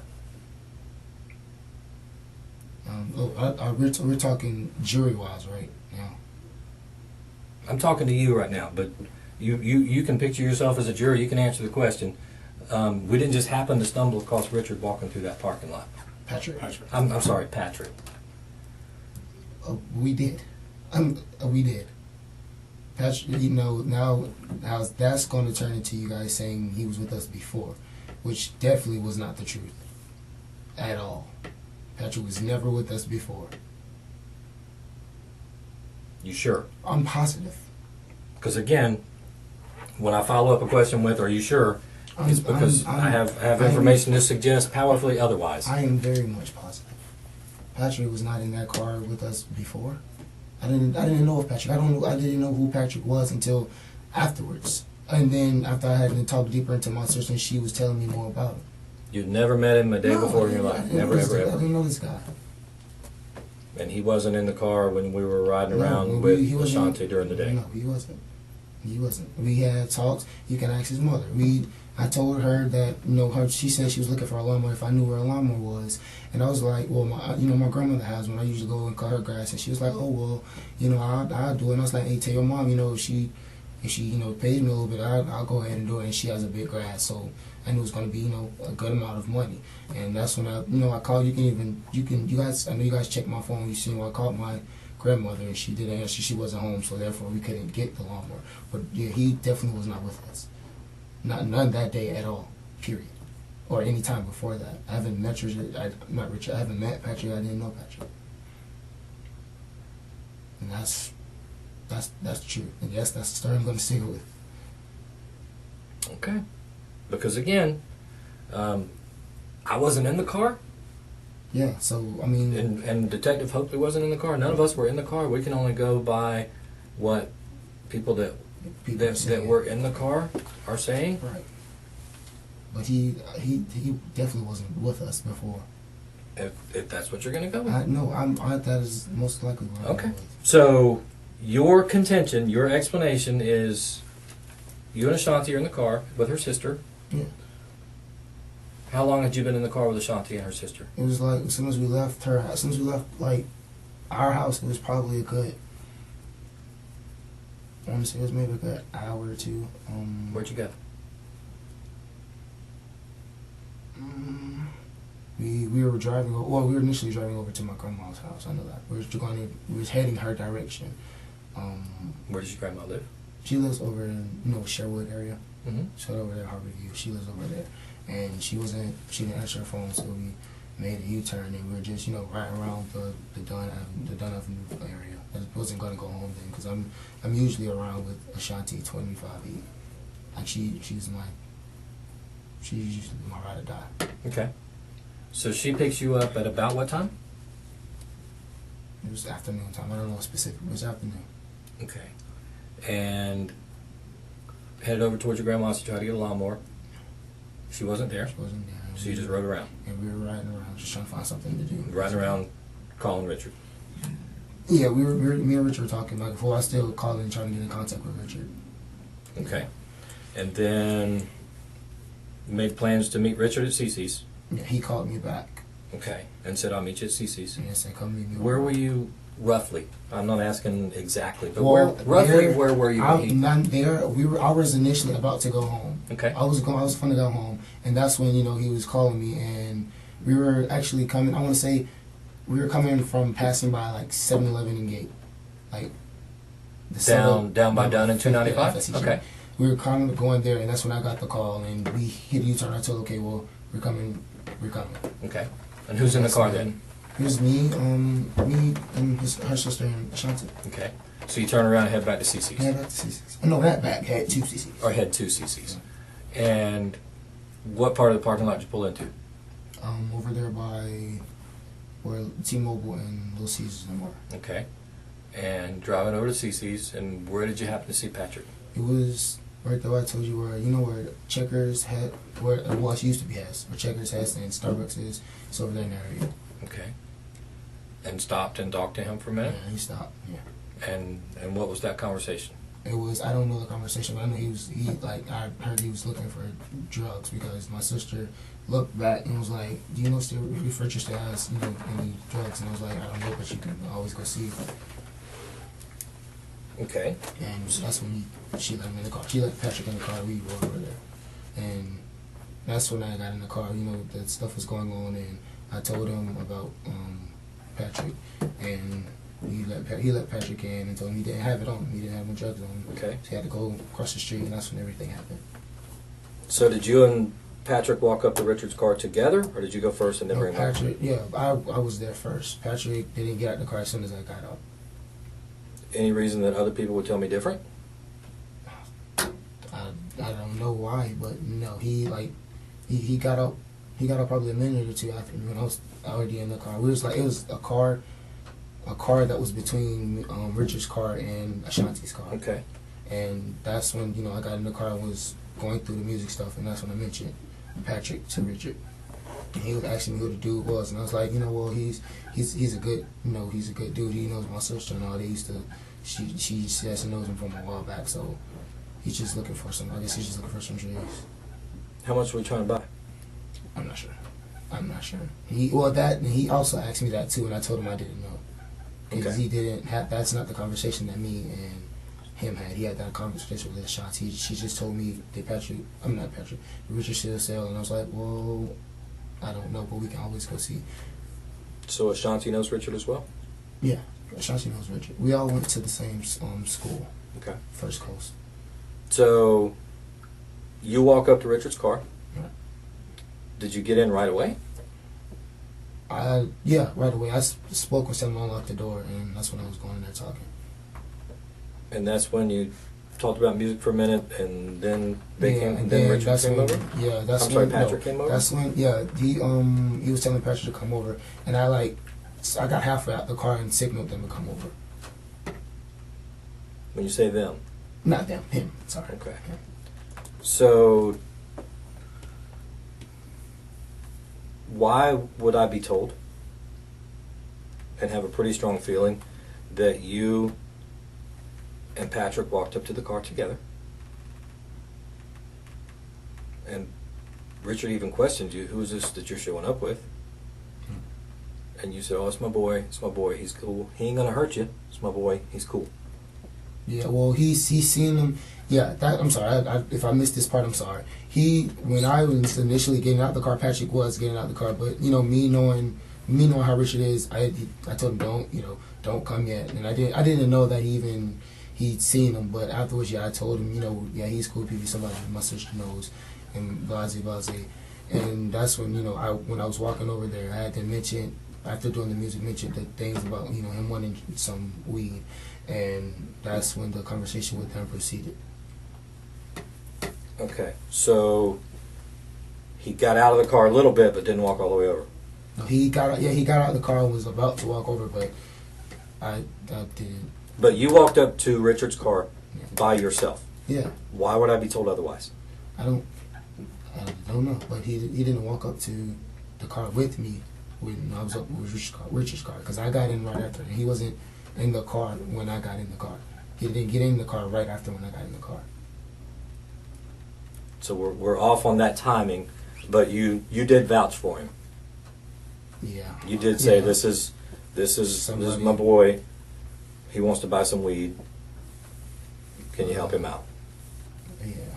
Yeah. I mean, and I don't want to put words in your mouth. You tell me. I mean, yeah, I didn't. You talked to him about music for a minute, and then what? I didn't necessarily say he was my boy, but I said, yeah, this is somebody that my sister. And I made sure he knew that, because I know, like I said, I know Richard for quite some time, so I know how he acts and reacts to stuff. And Which is what? How does he act and react to stuff? like I told you, Richard is a drug dealer. So Richard, if he's somebody that he knows looks like is suspicious or something going on, then he'll be like, oh nah, tell him I don't. Or he'll say, who that is, or he'll ask me, like, if you come to see me, you with somebody, or tell them they can't come. Like whenever I go to his house as well, like somebody's dropping me In off. fact, this night, didn't he ask you if you were with someone? That night, yeah, I told him I was with my sister. Did he? Not with Patrick. No. No. It's that he definitely did ask me that though. And we can agree that he was very careful. Yeah, He was very particular. Yeah. Okay. And he's always like that. Because yeah, well, you've told me that. His mom has told me that. His girlfriend has told me that. So I absolutely, wholeheartedly, 100% believe that he was very careful and very particular about who he let in his car. Yeah. So he wouldn't have just let Patrick, a random stranger, get in his car without somebody giving him some reassurance and vouching for him. And I told him, well, this is somebody, my sister knows he seems like a cool dude. I'm not gonna lie to you, he did. He seemed like in the car with him. When she introduced us, he was just asking me, "Oh, you know her? They used to be," and he was like sort of playing wise, like, "Yeah, she used to be my baby," like, just trying to be cool with her. So off of that little mini conversation, he was like a cool dude. So I told him, he's cool. He's somebody, my sister. He basically. Okay. So you vouch for him at the door, or at the car. Richard agrees to let Patrick in. After he asked me what was he trying to get, and I told him I didn't know. Like, what you just asked me? You told him you didn't know how much, or you didn't know what he wanted? I didn't know. Well, he knew he wanted some drugs, but okay. He was asking when he was asking how much, I didn't know because I wasn't getting any. Okay. So eventually he lets him in the car. Right. We pull across the street into the Monaco Arms apartments, and what happened? When we pulled across the street in Monaco? Mm-hmm. Yeah, could you sort of go back to? How far back you want it? I'm just going to Monaco.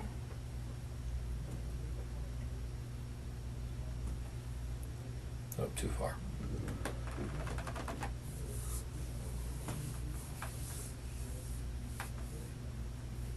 Is that good enough for you? This is what happened. Mm-hmm. Right there.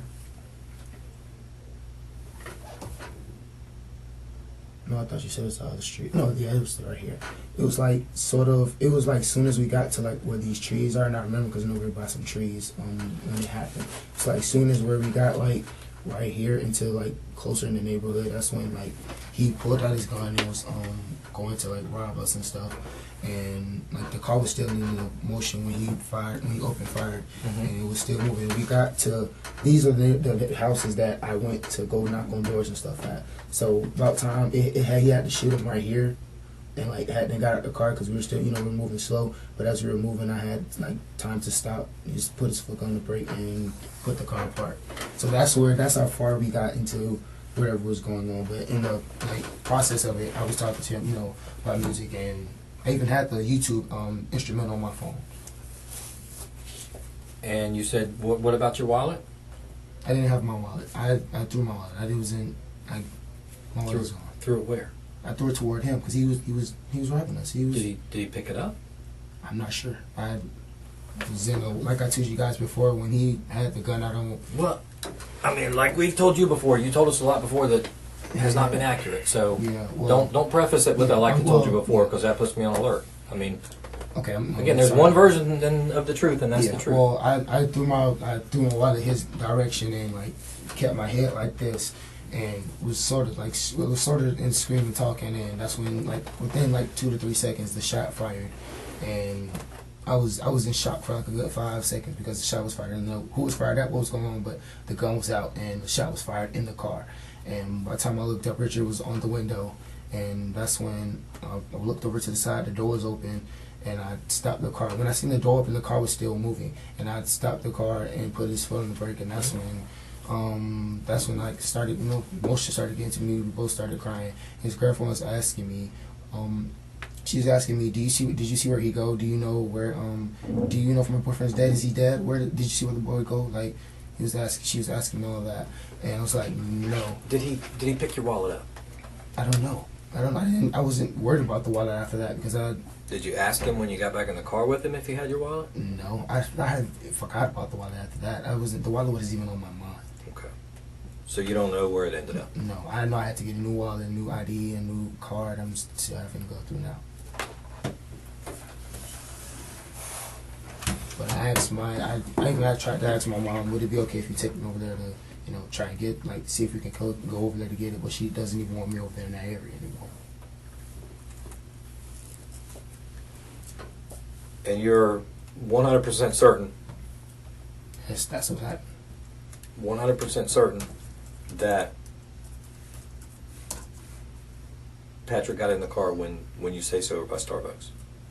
Yeah. Yeah. Yeah. Because again, and just like your pants are red, if I tell you your pants are red, you're going to try to check everything I say, because obviously I'm trying to convince you of something that may not be true.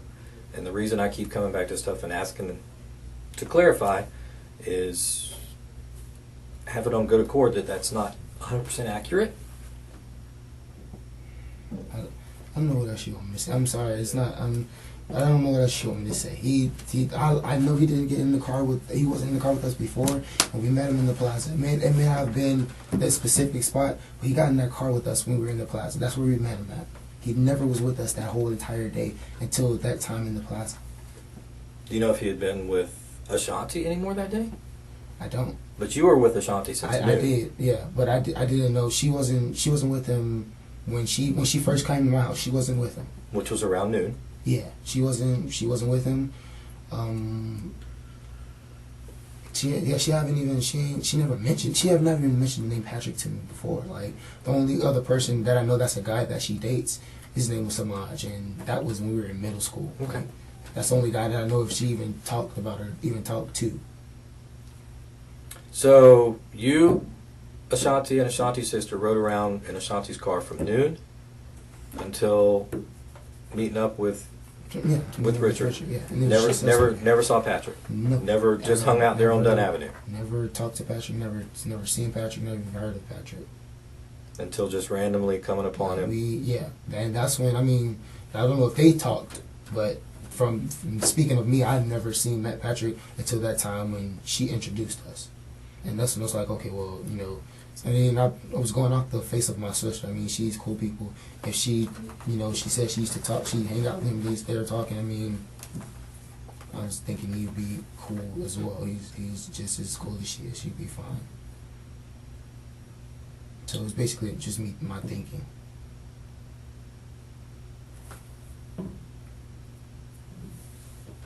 So we get in the car, drive over, and everything bad happens. And then you made your bad decisions from there. Yes, sir. And there was no discussion other than Patrick trying to get some weed. Yeah. Yeah, and the parking lot, yeah. I didn't, like I said, I don't know what they were talking about. I was in the back seat, and like I told you, I've been with her since noon time. It's been a couple hours that we were with each other, and I was initially telling her to take me home because it was getting late, I was getting tired, and that's when I got the call from Richard. I was just going to tell Richard, I'll catch you tomorrow, but then he called me and told me he was in my area. Richard lives in Oshaway, so he doesn't. I don't know if he normally comes. He doesn't really come around where I live on Dunn's most of the time that I talk to him. He works on the south side, works in Yulee, so he's usually on the south side doing whatever. And that's when he told me, well, I'm over here. We are CC's Pizza. Before I take what's the name home, I'm going. You can come over and we can do the music thing. That's when I went over. I told my sister, well, turn around right quick. Richard just called me. Let's go there before I go home.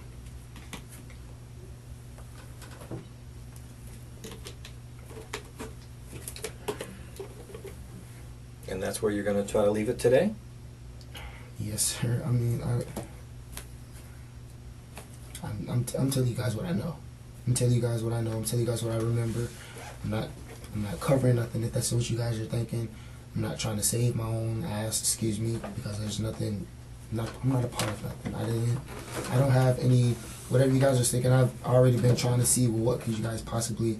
It hasn't been nothing that you guys would have thought. I have no reason to be a part of whatever was going on, like, at all. So I'm really trying to help with you guys. I'm trying to cooperate. Shanti's a good friend of yours, right? Correct. Still a good friend, or She won't even talk to me now. Like, she won't talk to you now? No, she won't. She won't even get in contact with me. Now I'm saying, like, I've done everything. Like, I've told her, sis, I don't. At the time this happened, y'all were obviously pretty tight. Me and Shanti? Yeah. Yeah. We've always been, Shanti's always been my. You trust her? Do I trust her? Yeah. Yeah. Yeah. I mean, y'all were good friends, right? I mean, you vouched So- for Patrick based on Shanti. knowing Based her. on based on 'Cause I your trust- relationship with her and somebody that you claim that you just met minutes before. Yeah. You vouch for someone. Yeah. That says to me that you have a very good relationship with someone, a very trusting relationship. Yeah. That you value her opinion and her relationship that much that you would be willing to put your word on somebody else. Right? Yeah. Okay. So then, no reason or incentive for Ashante to tell us anything different than what you're telling us. Y'all were in the same vehicle Right. for the same length of period of time. Right? Right. Okay. So then, everything you're telling us should be very consistent with what she's telling us. Correct. It's not. And that's where the problem That's is. where the problem is. Okay? She Okay, has, so- there's no motivation or incentive for her to tell us that. To make up or manufacture, fabricate, whatever you want to call it. Okay, you know why? Because it's the truth. Okay? She told us the truth. We didn't hem-haw around and come in here and have to physically extract every tiny little bit of information out of her. Okay? Stop trying to think in your brain where we're going with the investigation and just tell us exactly what happened. Tell this man exactly what happened. Who was with y'all earlier in the day? How long you were together? Because this mess of just meeting him minutes before this happened is not accurate. This guy was not with us. That guy was not with us. What? And then Now, if he was with her and she dropped him off or something like that, then that's just that. But he was not in that car with me before. He was not in that car with us before. You know why this is weighing so heavy on you? because you're a good person. Because you're a good person, you got a conscience as well. That's why it's weighing so heavy on you. What do you mean by that? Because if you didn't have a conscience and you weren't a good person, you wouldn't give a damn about the fact that Richard's dead. Right. Right? I mean, And it bothers you. Does it bother you that your lifelong friend or nearly a lifelong friend was killed right in front of Of you? course it does. I know it's never going to go away. But my only thing is, we're in here to help solve what was going on with Richard, correct? We are. And we thought you were part of that as well. I but am, but I'm like I'm telling you guys, I'm trying to give you guys everything that you shouldn't have to try. Yeah, It should be something that just happens. Okay? There is no trying to give us everything we're asking. There is no trying to tell the whole truth and nothing but the truth. You either do or you don't. And you came in the door and sold us a bad story.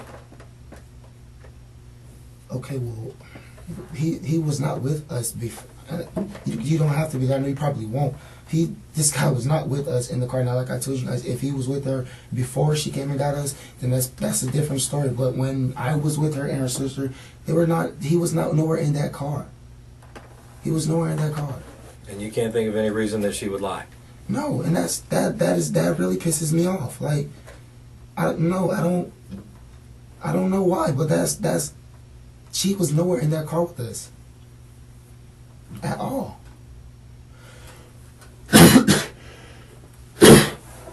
Like, really? Well, and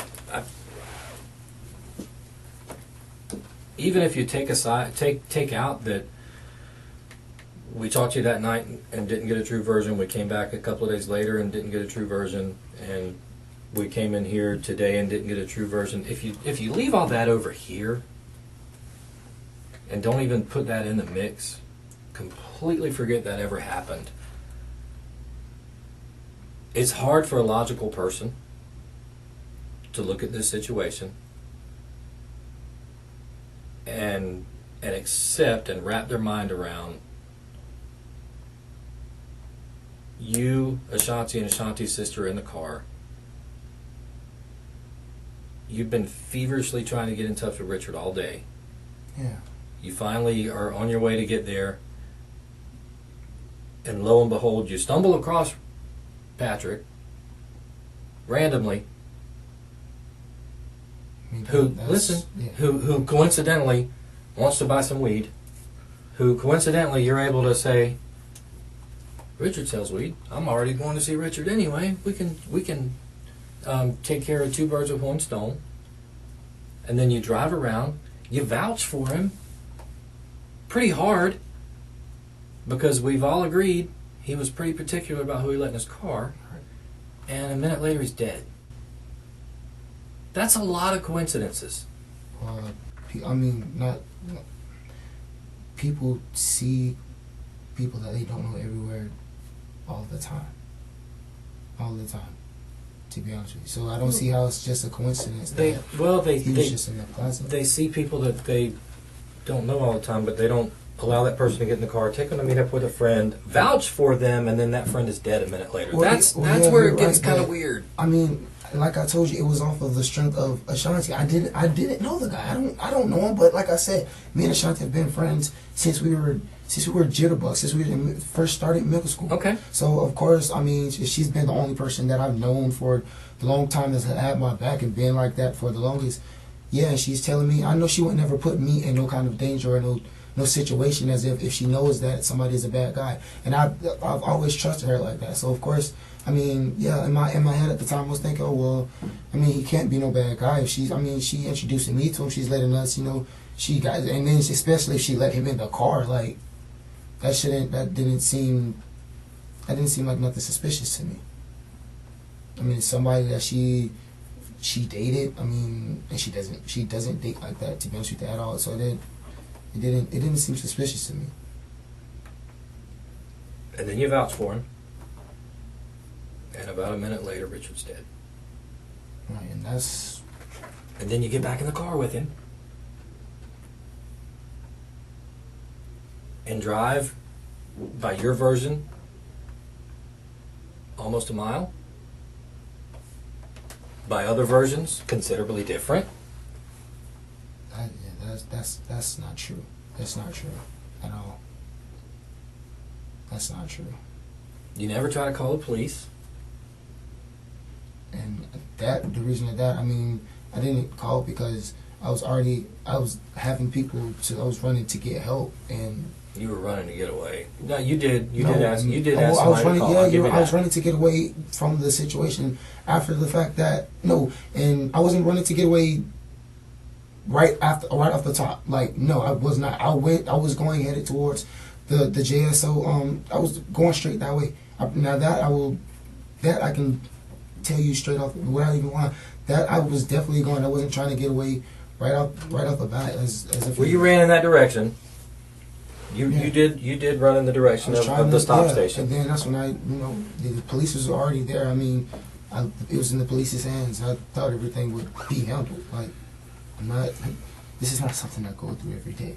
This is not something that I have ever even been through. Right, and again, I get that. I do. But getting back in the car with Patrick, after he killed Richard.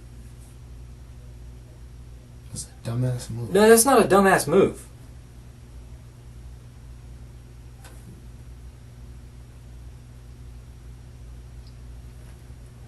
Calculated move. That's a calculated move. I'm okay to get back in here with this person that just killed my friend. I wasn't. Because I'm pretty confident he's not going to kill me. No, that.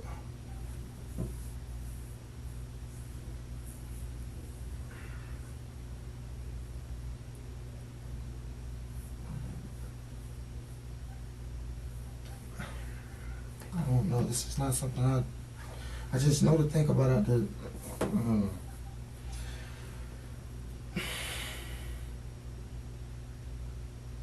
There's no way to make that make sense because it doesn't make sense. Yeah, but that's I'm. If there's nothing more to the story, then that does not make sense that you got back in that car with him and left with him. It wasn't any. It sounds like you guys are trying to say like, oh, I knew, like, oh well, Yeah, I knew he was going to kill him. Oh, he's not going to kill me. I know he's not. I don't think you knew he was going to kill Richard. I don't think that for a second. I didn't know he had a gun. I didn't know. I don't know him. I don't know this guy. I don't know this guy. Everything that even after when I got in the car, everything. Now, everything that I've done that was for Patrick, like as far as the weed or whatever, it was based off of Ashanti.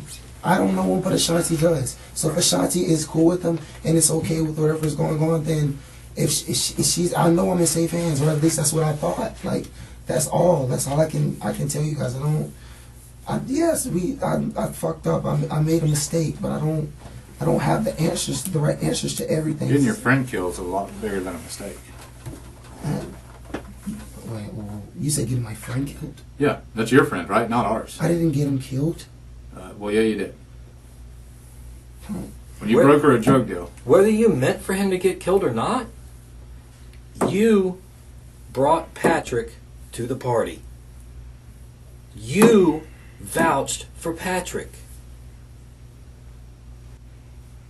And again, I don't think for a second that you had in your mind what was about to happen as far as Patrick killing Richard. I don't think you did. I'm sorry. Something else. Y'all knew something else was going to happen. Just didn't think it would result in him being killed. It just doesn't sound good when you put it like that. Like you're saying, like I'm killed, and now it's like we didn't say you killed him. No, I'm not saying that you said that, but it's like you said, I got him killed, and it's making it seem like now it's like buff. Bro, I know it sucks to hear it that way. The bottom line, that's what happened.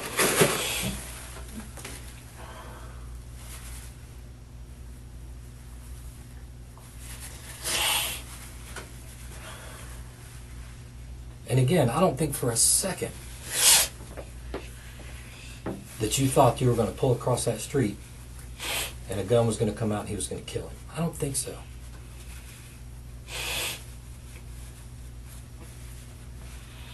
But the more we have to tap dance around getting to these actual truthful answers, it makes me wonder. Okay?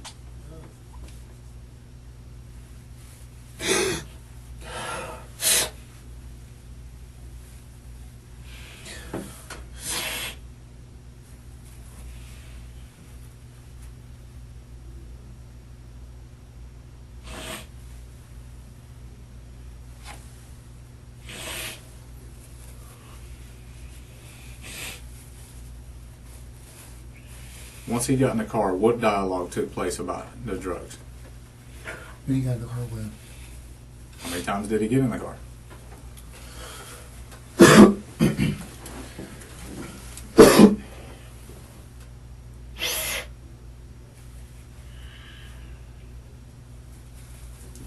When he got in the car in the plaza, he didn't get in the car asking for trees. He asked when he was outside, like when he was still standing outside, and that's when Ashanti turned behind me and was like, "Hey Cap, do you know? I mean, Richard still says trees, right?" And I was like, "Well, I'm not sure because I mean, it's been times Richard has told me, you know, I gotta stop. I'm not on it no more because of like something that has happened before, or something like that." So I wasn't sure, but I told them, you know, well, I can always go see. I mean, I can always go see, or I can continue burning his phone up to find out. No, I can. If he's still in the game, I can always go see. Like it was when we were in the plaza. Mm-hmm. So then you guys get in Richard's car. Yeah. What type of dialogue takes place between Patrick and Richard while you're in the car? Well, I'm in the car. I wasn't. No. Wait. What do you? When I got in the car, or when we both got, or when he got in the car after me? Yes. He told him he didn't have the weed on him, but his cousin stayed across the street in Monaco Arms, and that he could always go over there. Like he was like, if you okay with it, I could take you across the street to get it to him. And I was like, you bringing us back over here, right? He's like, you know, he's like, yeah, I gotta take what's name home anyways. So I guess the guy was like, yeah, that's cool as long as we're coming back over here. And I mean, Monaco Arms is only a 0.1 second right across from the plaza. Exactly. So Yeah, of course. I was thinking, well, Richard's going right here next door. It should be fine. And like nothing else was said after that. Like after he said, yeah, that's fine, or whatever. Like it was strictly like me and Richard just started talking, and I was even talking to his girlfriend too. Like even when she was on the, I'm pretty close friend, not close friends, but I'm pretty familiar with Jatar as well. And like Patrick was quiet in the car, he wasn't talking. But like me, I was of course I came there because I was trying to do the music thing. I was on the. Patrick didn't say one word. No, Patrick wasn't talking. Patrick didn't say nothing. He was just sitting there. He wasn't talking. I was in there doing the music, and he looked like he was trying to be engaged in whatever I was doing, like basically that. And like in the middle of me, I can even tell you the beat. It's a free Tory Lanez beat called Target that I was telling him that we were about to do, and I was in the middle of doing like the intro. It's like a hook that we were doing, and like in the middle of me trying to do it, that's when the robbing and everything took place. How you say robbing? Well, he put out his gun and was like run, like I told you, he's like, run that, give me that, and that's when everything turned like sideways. Okay. So he tried to rob you. Yeah. Somebody that he knows can identify him because you just vouched for him, right? Yeah. Yeah. Does that make sense to you? Back to this panel that we're talking to the jurors of logic. Does that make sense to you? I don't No, know. it doesn't. But he's got to make it look like he's robbing you so he can do what he's got to do to everybody else in the car. No, see, what are you guys getting at? Like, we're trying to make sense out of something that's not making sense. Is what we're trying. That's what we're getting at. but I don't. It seems like y'all trying to make it seem like I'm taking part in whatever is going on, and it's not. Like I was trying to help him get some weed, and I was going there to do what I was going to do, but that was it. I didn't know nothing was going on, or whatever his intentions. Did Patrick and Richard ever exchange money? No, we didn't even get to the destination. We didn't. There was no weed exchange because before we even got there. So what sense does it make to just shoot him for no damn reason? I don't know. Maybe because he thought he had. It doesn't. I don't know. Who knows? Maybe because he thought he had what? Money, the weed on him. It doesn't. Anything. He could have had anything on him that he would have thought. Richard. They told Richard he was a drug dealer, and most people that know if you're a drug dealer, you have something. You have something that they. Who told him Richard is a drug dealer? Shanti did. And Ashanti and who? I didn't. Not me. Okay, so you never told him. No. You just confirmed what Like, Ashanti told him. Yeah, she was basically saying, well, yeah, don't Richard still sell trees, right? And I was like, yeah, I believe so. I can go see, yeah. So you confirmed what she said? Yeah. Oh, yeah. In a nutshell. Yeah.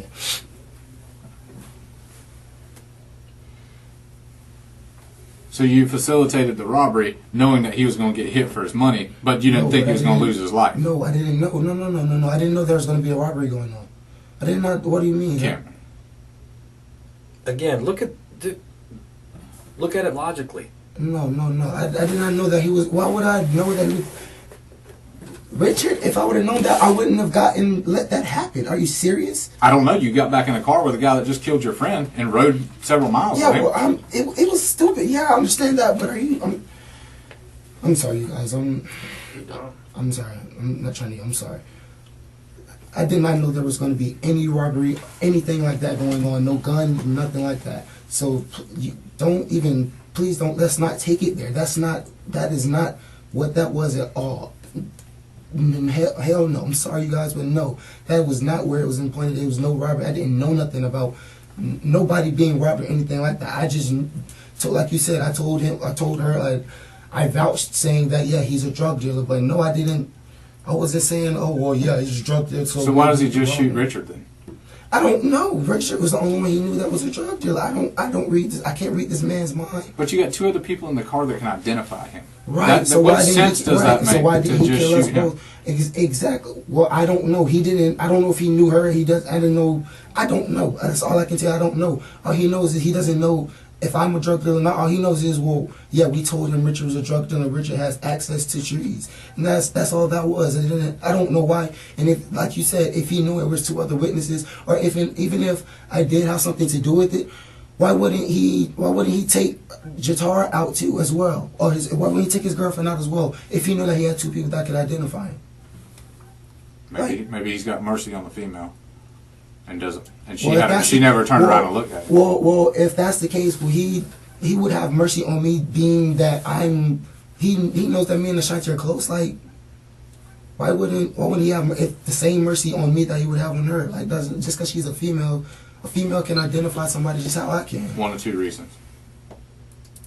Why do you think? I don't know. I don't. You're a smart guy. Why I do you don't think? know. I Why do mean, you think? you guys are gonna say either I had something to do with it. Excuse me. You guys are gonna say either I had something to do with it, or that's only the logical reason that I know you guys are, or that I feel like you guys are getting at. Like, it was pre-planned, or something that was going on, and that's not true at all. Do you normally burn Richard's phone up the way you were doing that day on a daily basis? Normally, yeah, like, well, no, not normally, because I wouldn't have to, because he'd call me back. Not normally, but I mean, I didn't talk to him. You were pretty feverishly after him that day on the phone. Well, yeah, but I wasn't. It wasn't like no back to back. He was also incoming calling me. So the ones that you guys were seeing wasn't just from me. It was also incoming Right. calls. But you agree there was also calls that we weren't But seeing. yeah, there was calls that I were calling to him too, trying to see where he was. But I normally you do normally call him 2 or 3 times, and then I'll text him saying call me back. Or Not something like 22 that. times in a day. Yeah. No, but Not 22 And, calls throughout a day. and you came in and that night explained, I tried a couple of times to get in touch with him. right. In fact, if I'm not mistaken, it was once or twice. Yeah, once or twice. Not And then in it's excess of 20. over 20. Well, yeah, we were contacting. I'm sorry about that. We were contacting people. If that was a misunderstanding, we were contacting, pacing and forth back each other, and my phone had died also recently, and that's when he was also. I called him back right after that, and told him what was going on, and he was like, "Well, give me another what's and I'm gonna call you right back." And that's when I was initially about to go home, like probably like some however many minutes or to an hour, and he called saying the thing about comes to CC's, and that's when it began. And again, all we're trying to do is connect dots and make things make sense. Yeah. Okay? And the fact that there was the 20 some odd calls, and yes, they were back and forth. They were. Yeah. There's 20 some odd calls back and forth.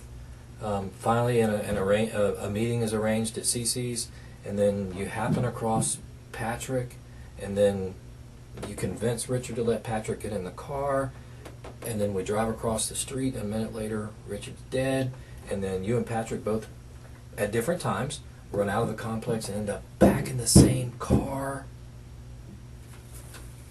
Right, which I understand looks. When you put logic to that, it shows that there's some sort of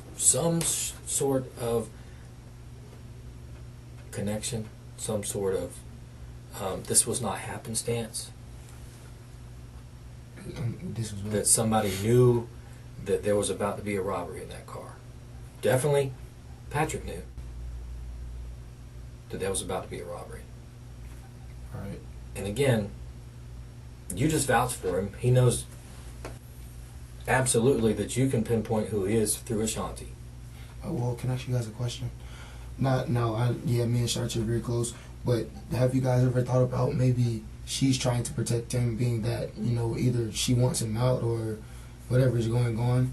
Like, and I'm not gonna lie to you. Not even lie. This is something that she told me. She, like, right after when all of this was happening, she had told me that she had him. She met him before. Like, she met him probably some weeks or something prior to before, and that they were. She was trying to help him get back on the right track or something about him living with his girlfriend. That's when I believe you guys came back to the house, and I told y'all that, and I didn't have the girlfriend's number. I didn't know if she did, but I was like, Shanti obviously was. She knew I know that wasn't her first time seeing him from whenever she said a while ago. Okay. Because after that was when when I was telling her like she wasn't talking to me, she wasn't trying to, she wasn't trying to come in contact no more with me or anything like that. It was like, okay, well. Are you upset? What's going on? And she was like, she was just basically trying to tell me, yeah, it's just because, I've been helping out. I've been trying to help Patrick get back, and Patrick's been this, and that's my first love, and I've been this and that. So I'm just not trying to turn this on anybody, but I'm just saying, like, that doesn't make y'all even think, maybe she's trying to cover his ass, or maybe, like, I'm just asking. I'm not She trying has- to throw her under the bus or anything. Ashanti has in no way said something to try to cover his ass. Okay. Oh, yeah, I was going to say that I'm not. If that Yeah. takes that off the table for you, not in any way, Okay. shape, or form. Yeah, I was going to has say she, because that's like. has she done anything? If anything,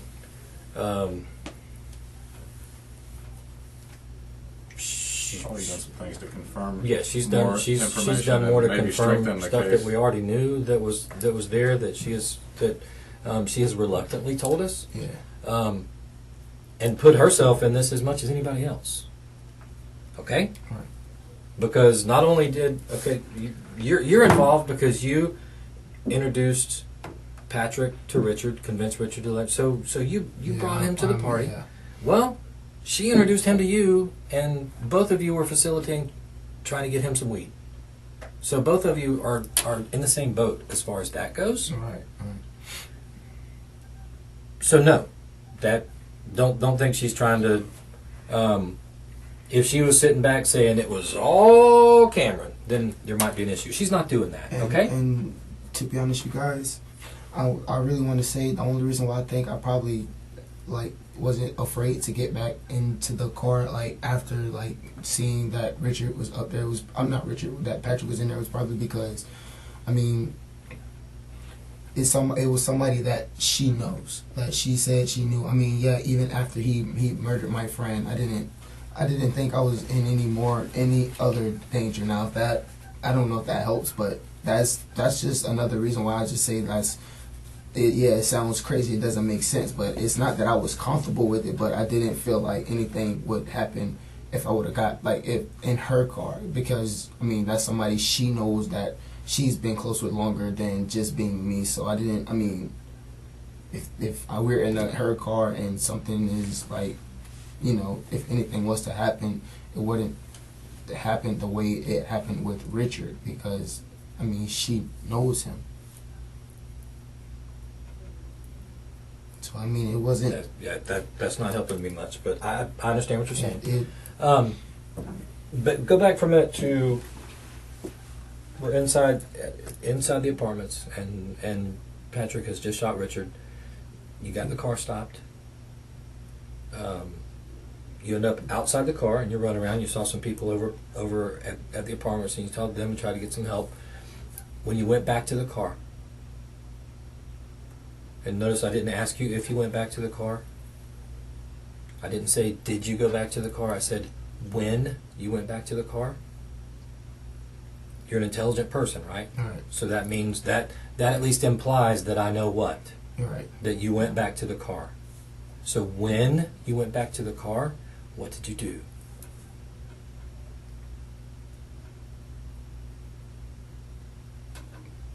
Nothing. No. I'm not gonna lie. So I don't even remember going back to. Not only that, when you went back over to the driver's door of the car, what did you do? I think I probably went back to check on Richard. I think I probably went back to see what.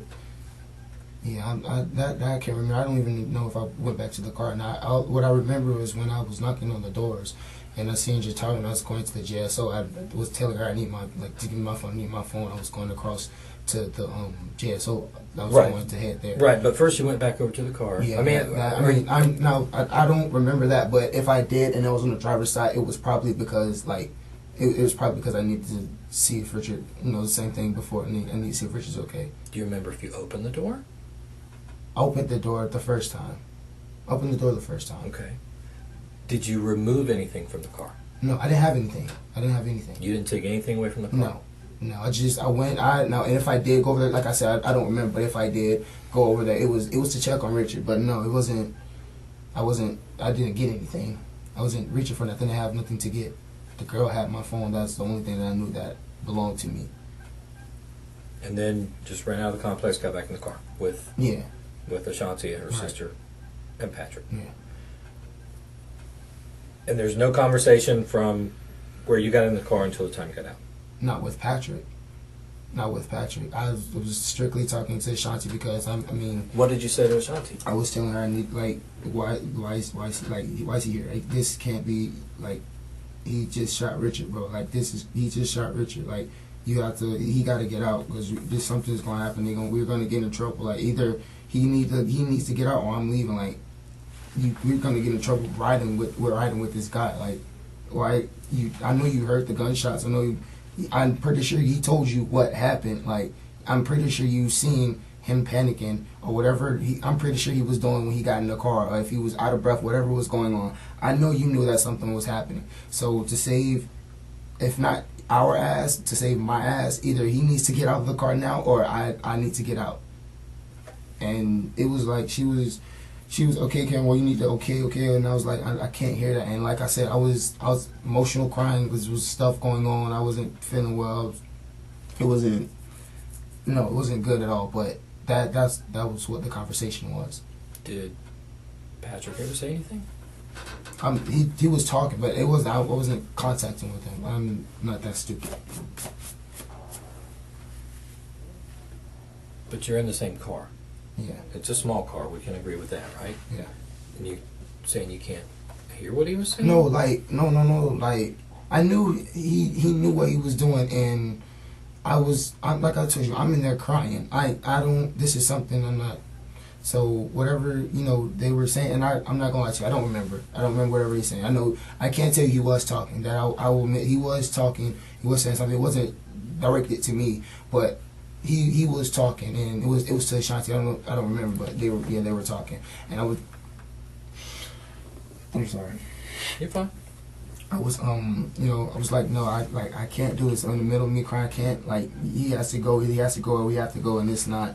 And I'm not even gonna lie to you. Even after that, I still wanted to jump out of the car. Like it's not. I can't do this. And it made it seem like I just like fled a murder scene. Like that's where it knocked me down from the most. Like it didn't make it seem like you did. You did. Well, yeah. Well, that's basically the part that was killing me. And not only was it like just a murder scene, it was. Your brother. My brother, yeah. It was somebody else like my brother to me.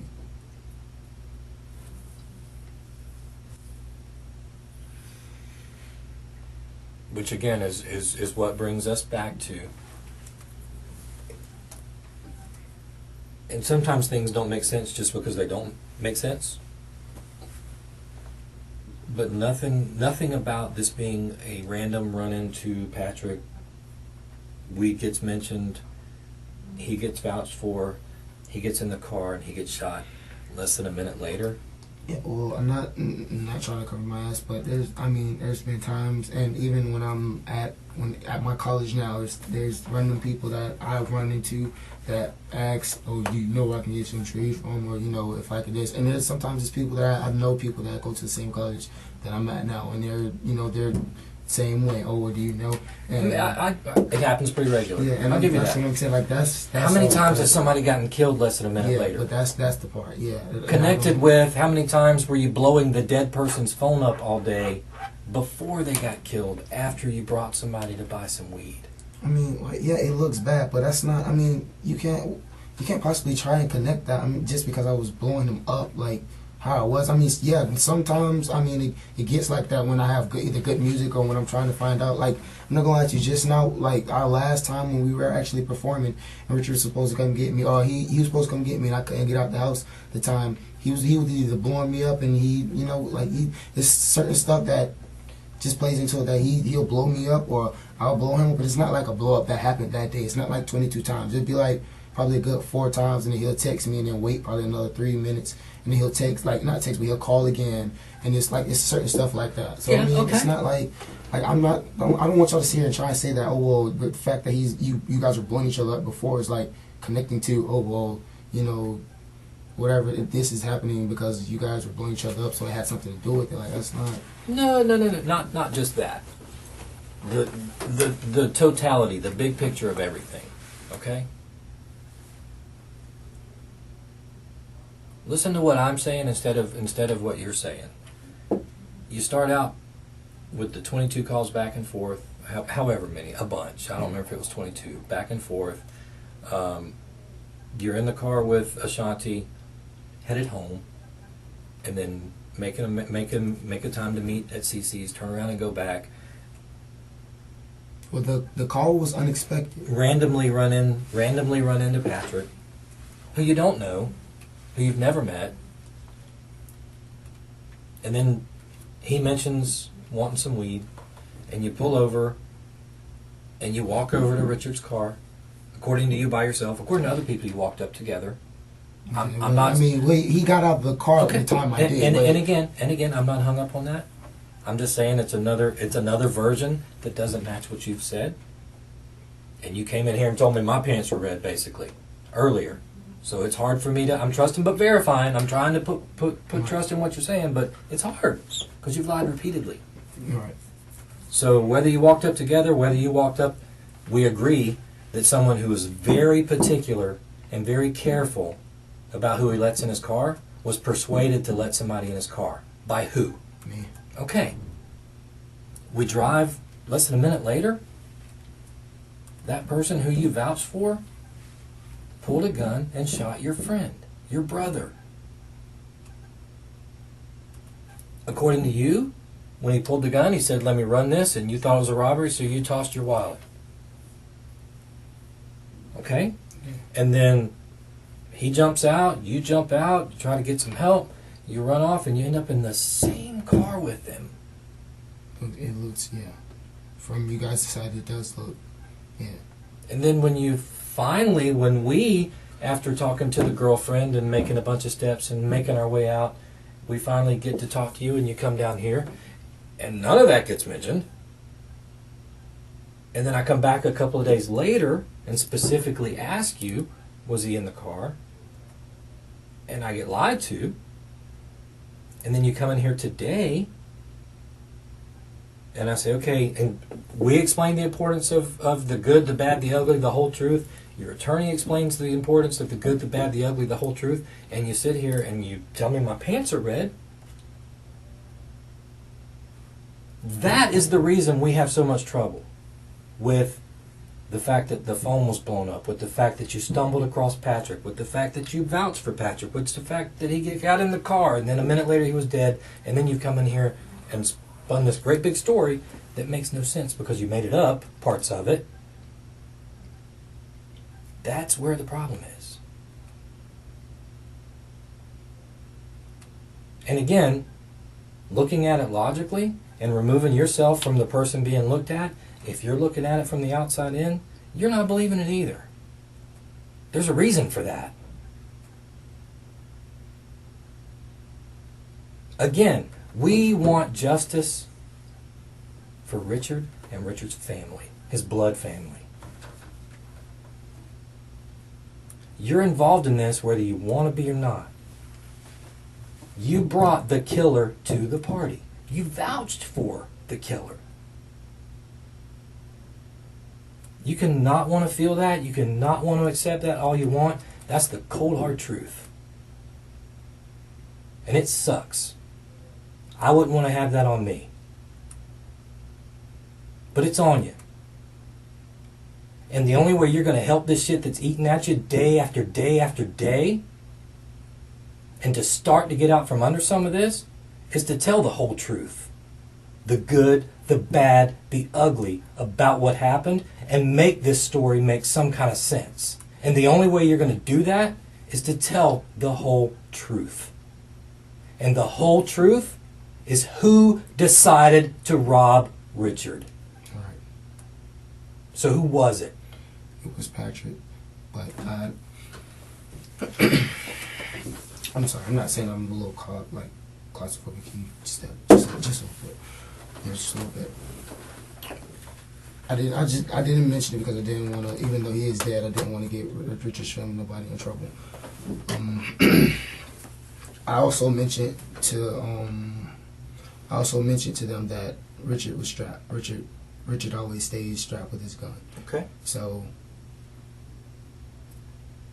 when we got in the car, when he got in the car actually, and Patrick, when we were going over to us and we got in the car, I was mentioning, well, don't make sure you don't make no dumb moves or nothing like that, because he's Richard carries a gun. Richard is strapped, and which I've always known him for.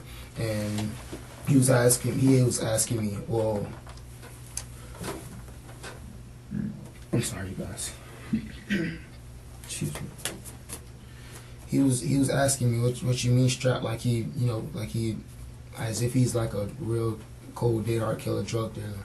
I was like, well, not like that, but he's basically it's for protection because stuff happens. We're in Jacksonville, stuff really happens, so it's for protection.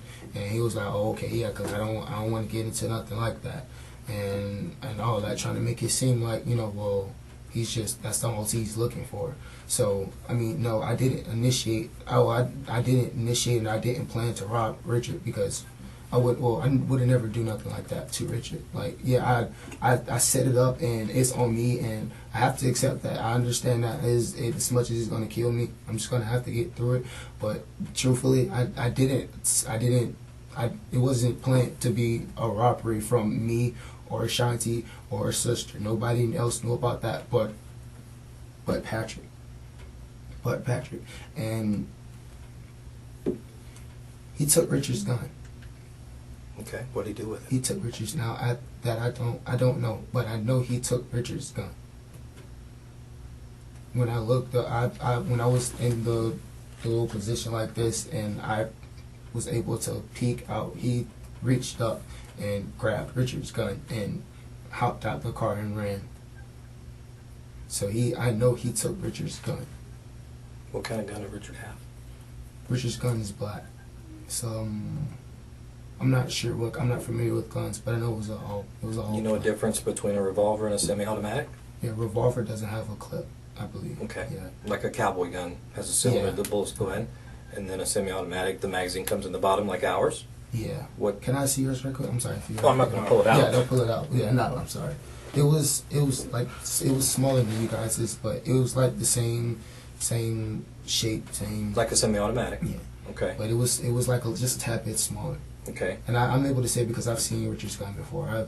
It's not the first time I've ever been with Richard. But I know that when I mentioned the gun thing about Richard having a gun and him always carrying it like that because he's particular. He's gotten in trouble about weed or something like that before. Okay. So I know for a fact that if something goes down, Richard is going to react. So me saying that, I was basically trying to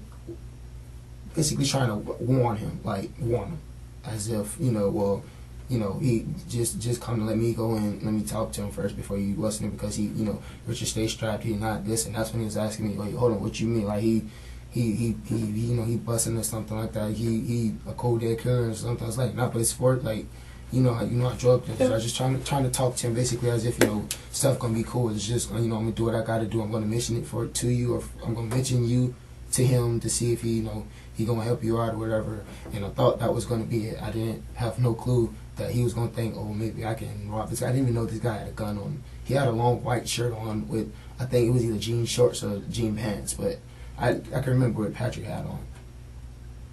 Okay. Did Richard ever pull his gun?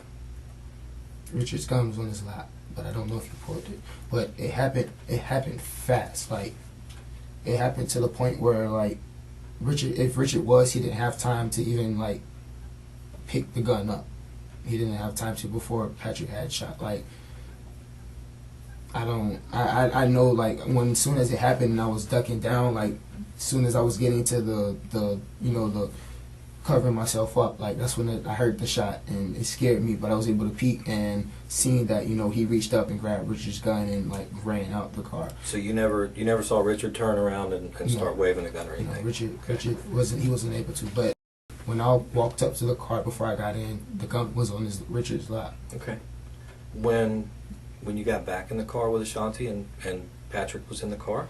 No, that I promise you guys, I don't know if he still had the gun, but I didn't see the gun. Yes, I was concerned about it, but like I said, I didn't think he would, and which was dumb. I'm not even gonna lie, which was very dumb on my end because he could have easily just killed me and would have told her I had to because he seen my face. Like that thinking about it now, he could have came right back and finished what he started, and.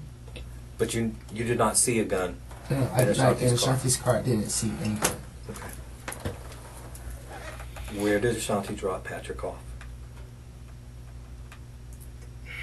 About how long was he in the car? About time like when she was. I'm sorry. I'm not trying to think of nothing. But it wasn't before she. No.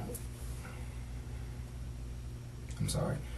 It was before we even it was closer to my house, but it was before we even got in my neighborhood. It wasn't where you said on the computer. It wasn't. Well, it was close, but it wasn't like that close. But we did. He had her basically as if he was trying to get away. He had her go this way So he was directing her where to go. He was directing her. Did he direct her to Broward Road?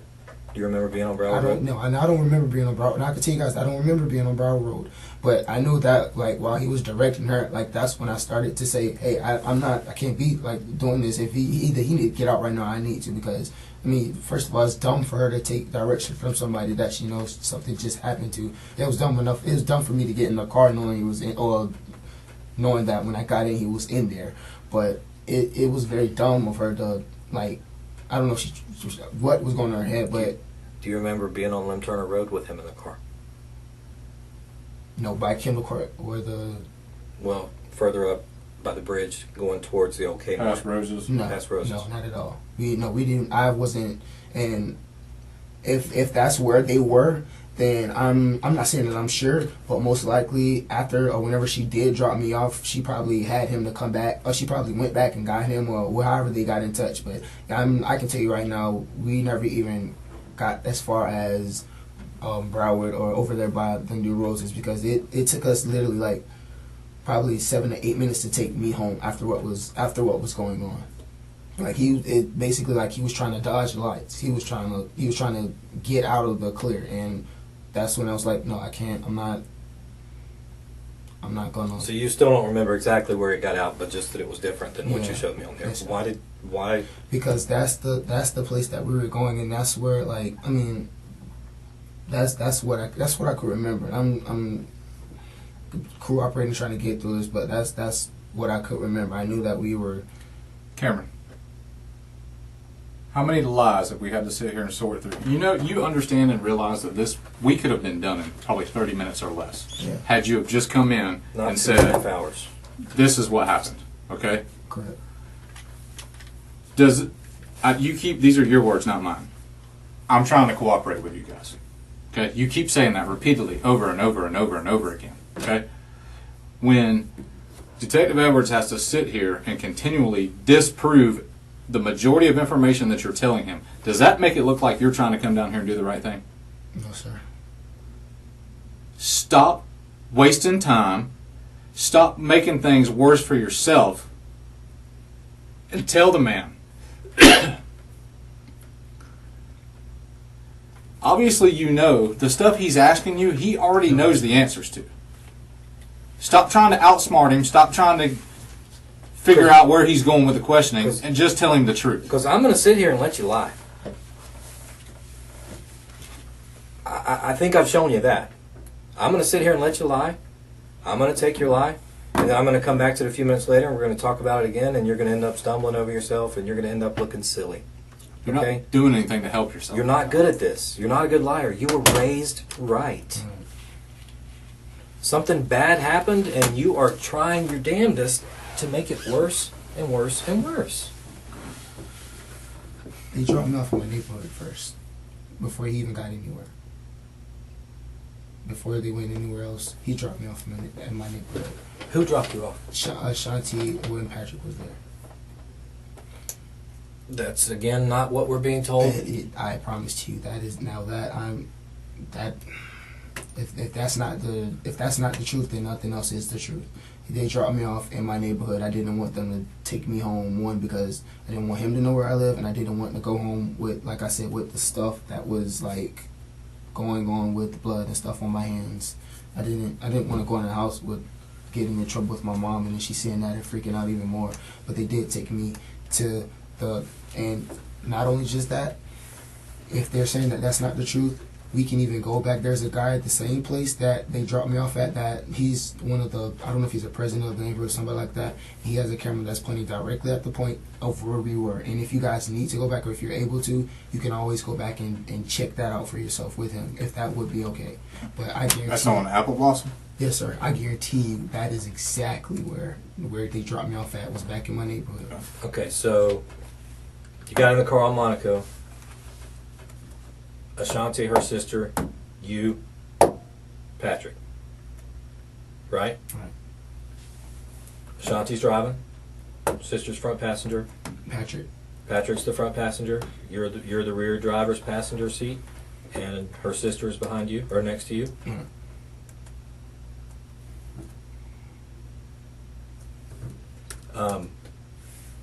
You go down Monaco. You turn left on Dunn, and they take you home. They took me home first. So Patrick was still in the car when Patrick when was they still pulled in the into car. your neighborhood.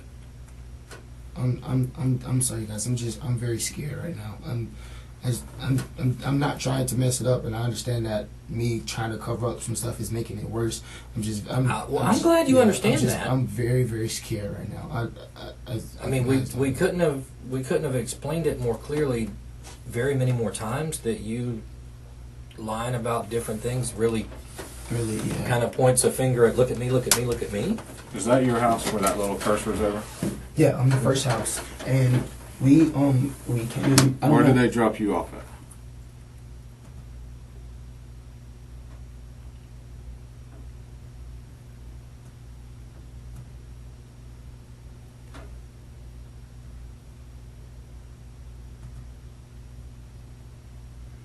You can expand it right here if it helps. This is our park. This is the man's house right here. This is where this is his house. This is where the lake is.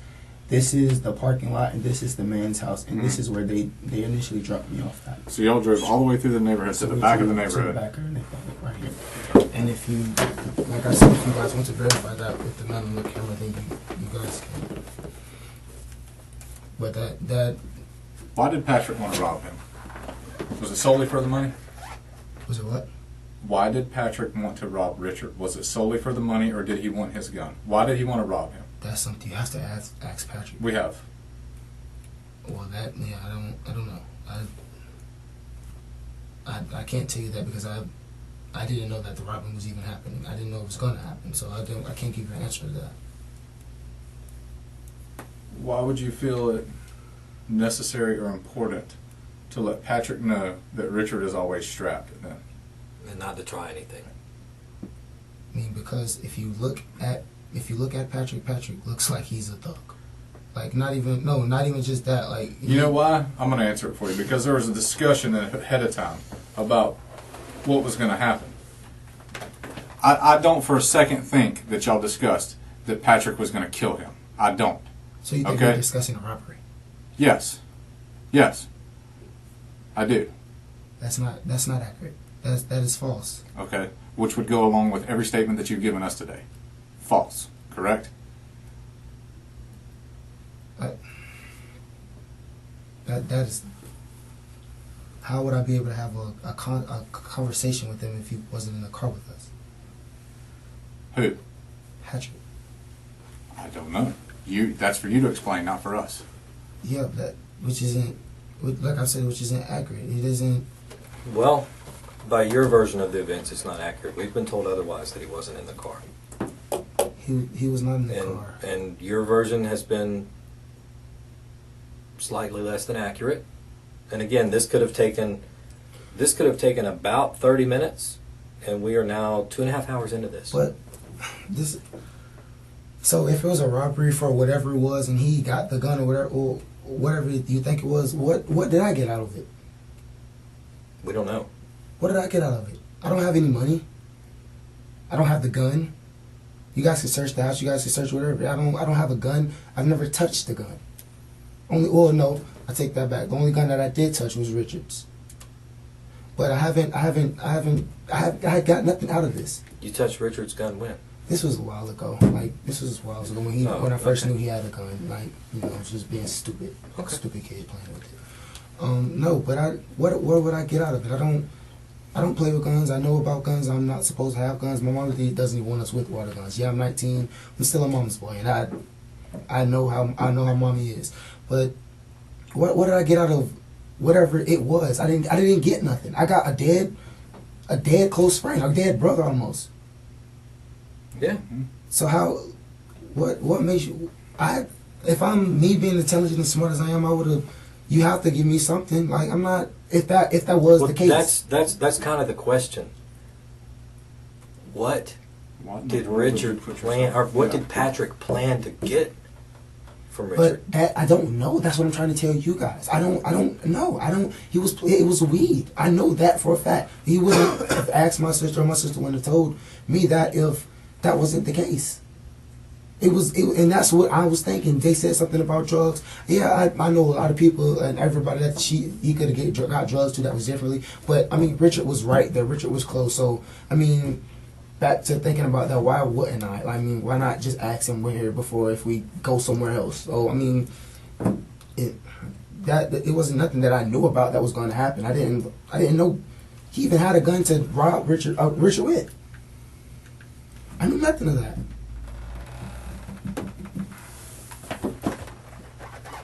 So you never saw Patrick with a gun? No. Until he pulled that gun out. Until he put the gun out. But I mean, I'm not gonna lie to you. I was suspicious of him because I mean, nobody just walks around with a bandana, a camouflage bandana on their hand and wrapped in on their wrist, wrapped in their hand. So, was his hand wrapped like that when you saw him over by Starbucks? Yeah, no. Oh, I'm not gonna lie. I don't know what he had afterwards. When did you notice his hand was wrapped like that? When we were in the car. Okay. When we were in the car. So you got out of the car after noticing that his hand was like that, and in your words, it was suspicious, right? Yeah. Well, I mean. Yes or no? Yeah. Walked over to Richard's car and vouched for him. Yeah, because I wasn't thinking too much of it. I mean, he had it tied around his wrist and was playing with it in his hand. I mean, and I don't know if it was gang related. There's no telling. He looked like a suspicious dude. But I mean, I run across people that look way. Why in the world would you vouch for somebody like that? Off of the name of my sister, like that's somebody she knows that she's close with. Like, I mean, that's somebody she knows. But not. This is somebody my sister knows that my sister says is cool. That's not what you told Richard. What you told Richard is, this is my dog. He's cool. He ain't gonna hurt you. This is my dog. Not, this is my sister's friend that she used to date that I've never met before that had a suspicious bandana wrapped around his hand. I didn't know that they dated until after all of this had happened. Okay, but you introduced him as, this is my dog, yeah. I mean, yeah, I mentioned Shanti, but yeah, I did say, yeah, he's cool people. And then we drive across the street, and he's dead. But out of all people, like, why would I make it seem like I was trying to come after Richard for something? Like, what? We don't think you were trying to come after Richard. We don't think you for a second thought that Richard was going to get killed out of this. Not killed. I'm saying come after him, rob him, pre-planned, whatever it is. Like, what would be my motive for that? Like, Richard doesn't really have nothing that I need from him. Richard was a role model, like I told you guys. Richard has blessed me more than I thought of before. Like, what would be my motive of robbing Richard, especially if I haven't gotten nothing out of sending somebody else to? What is your motive for trying so hard to facilitate Patrick being able to buy some weed from him? What were you getting out of that? I mean, nothing, but I don't know. I guess I was doing somebody a favor. Because did you not? Well, you're doing somebody a favor. Who? Patrick? You doing Patrick a favor? Trying to get him some weed? Yeah. So you went over and vouched for him, even though by your words he had some bandana wrapped around his hand that was kind of suspicious, so you felt it was necessary to tell him don't try anything because my boy's always strapped and all of that. And then you walk over and you betray your brother. Please don't say it like that. Did you lie to him? Lie to Richard? Yeah. This is my boy. He's good people. He ain't gonna hurt you. That's what I thought. So what did you stand to gain by doing all of that so that Patrick could get a little bit of weed? Nothing. Which is nothing. Okay. So the reason this all keeps coming back to who came up with the plan to rob Richard is because somebody tried to rob Richard. And you did a lot to get those two together.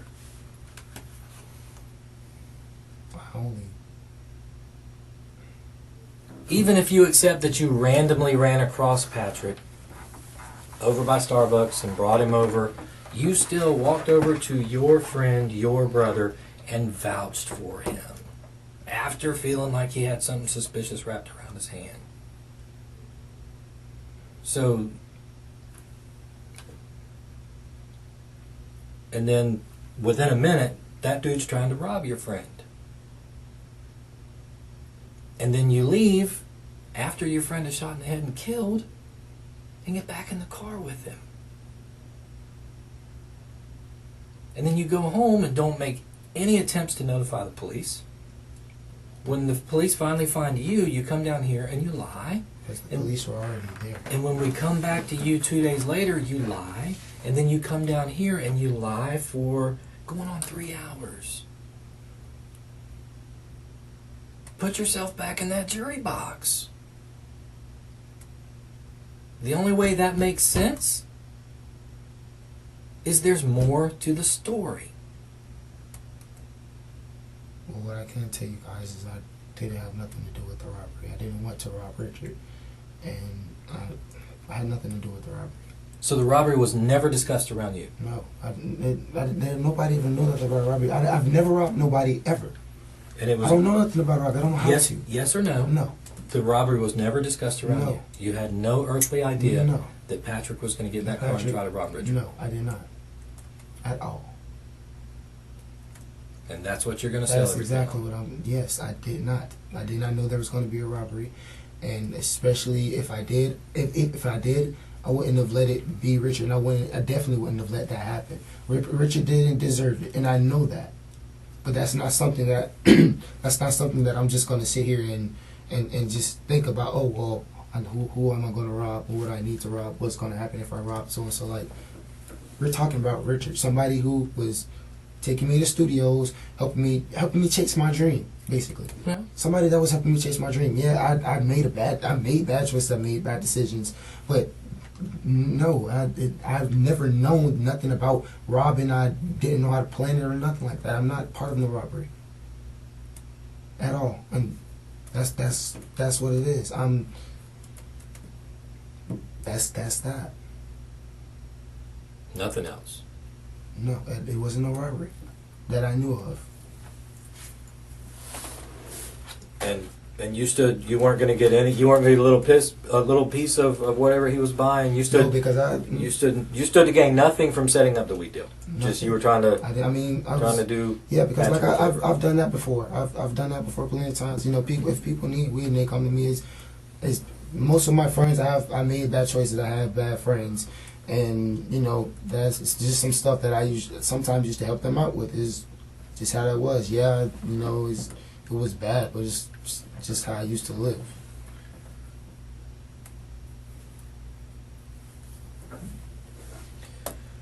You think of anything else for today? Nah, I think Just pretty much exhausted. Just so I'm I clear. would just recap, just so we're gonna get the final version, and then we'll go from there. Just so I'm clear, and stop me anywhere that I go wrong. Ashanti picked you up around noon. You were going to go to your grandmother's house because you wanted to help her cut some grass to make some quick money. Found out Grandma wasn't home, so you'd make a U-turn and head back to Dunn Avenue. Right? Not. Or the Dunn Avenue area. Yeah, Okay. yeah, So you hang out around the Dunn Avenue area. You start trying to get in touch with Richard because you wanted to talk to him about some music. There's some back and forths. A lot more than 1 or 2 calls back and forth, right? I don't have the number off the top of my head, but a lot more than 1 or 2 calls back and forth. Eventually you decide that you're ready to go home. Yeah. So Ashanti and her sister are driving you home down Dunn Avenue. You get down around the 7-Eleven and everything, close to Dunn and 295, and Richard calls. Says, I'm going to be at CC's. Right. So you have Ashanti turn around and go back. Go to. I'm sorry? Go to. You said Or back. I keep saying back. Well, back that way. Yeah. you go to CC's. You pull in the first part of the Highland Square Shopping Center, which is where Starbucks and Little Caesars and there's a Publix back there, T-Mobile and everything, and you happen to see Patrick. Ashanti drives over to Patrick or stops at Patrick. They have a brief conversation, which getting some marijuana is mentioned, and Ashanti asks you if Richard still sells weed, and you said he probably does. Let me check. Going to see him anyway. Whatever the conversation was, Richard gets in the car. I'm sorry, Patrick gets in the car. Did he get in the front seat or the back seat? He was in the front seat. He was in the front seat.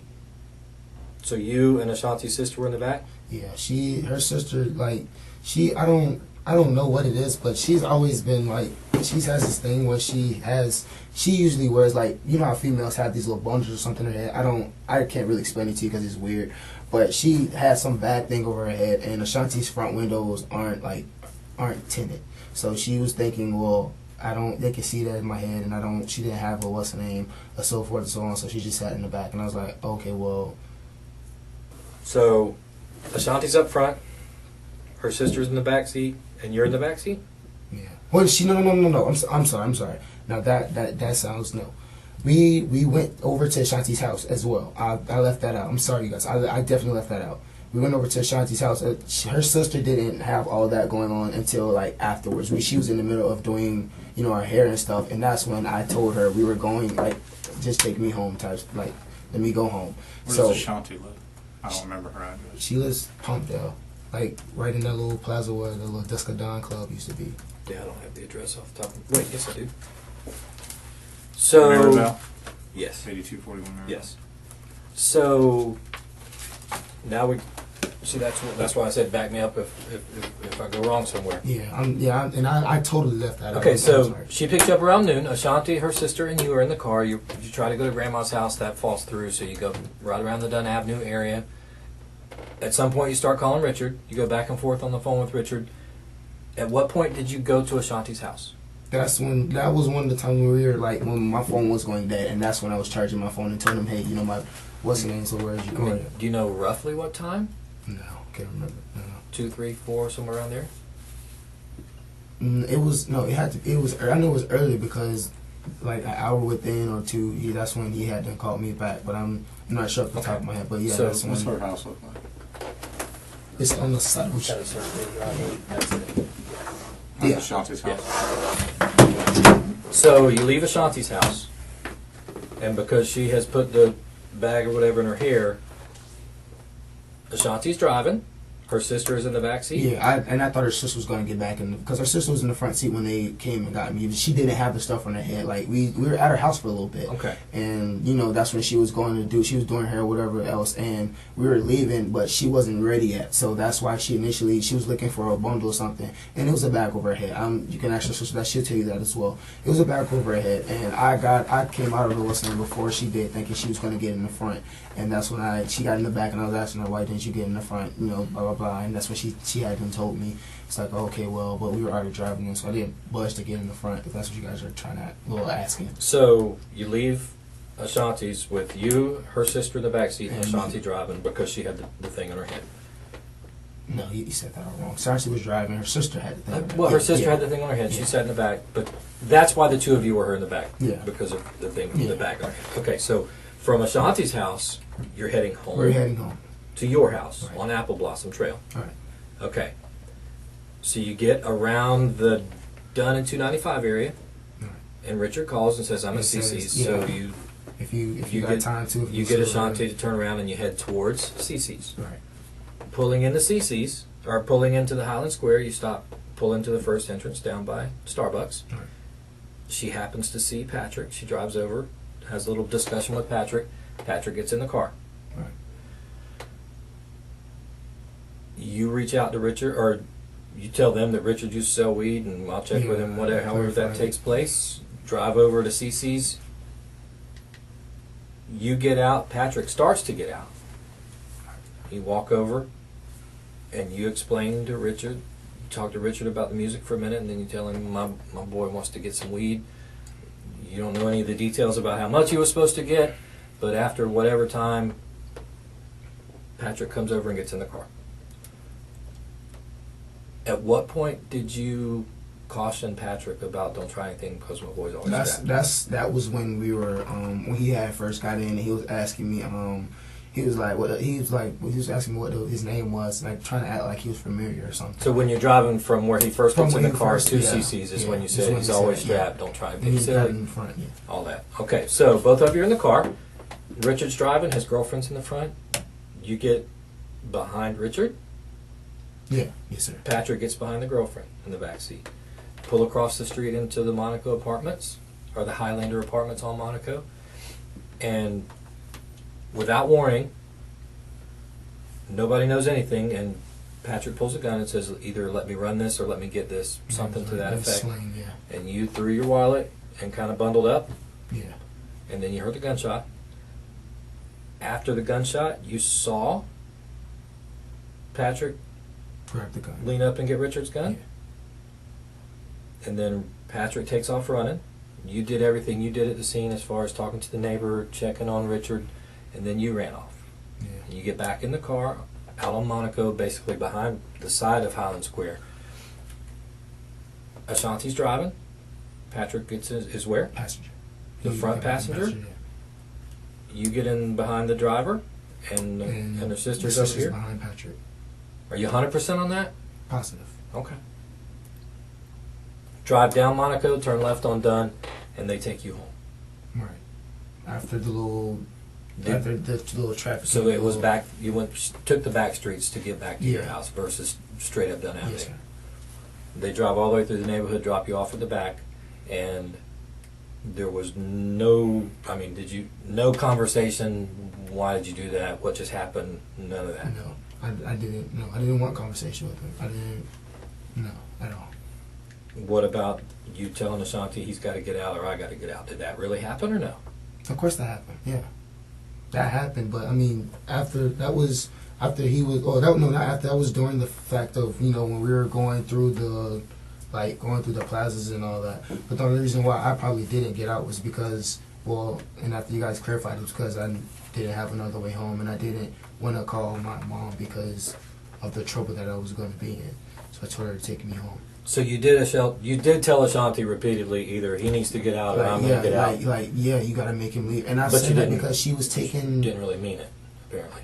I mean, you didn't stick to it. Yeah. I didn't mean it kind of harsh. But, You didn't stick to it because you felt like that was your only way to get home. Yeah, and she I was saying it based off her taking directions from So they drive to your neighborhood, go to the back, and you get out where you said, and you eventually make your way home.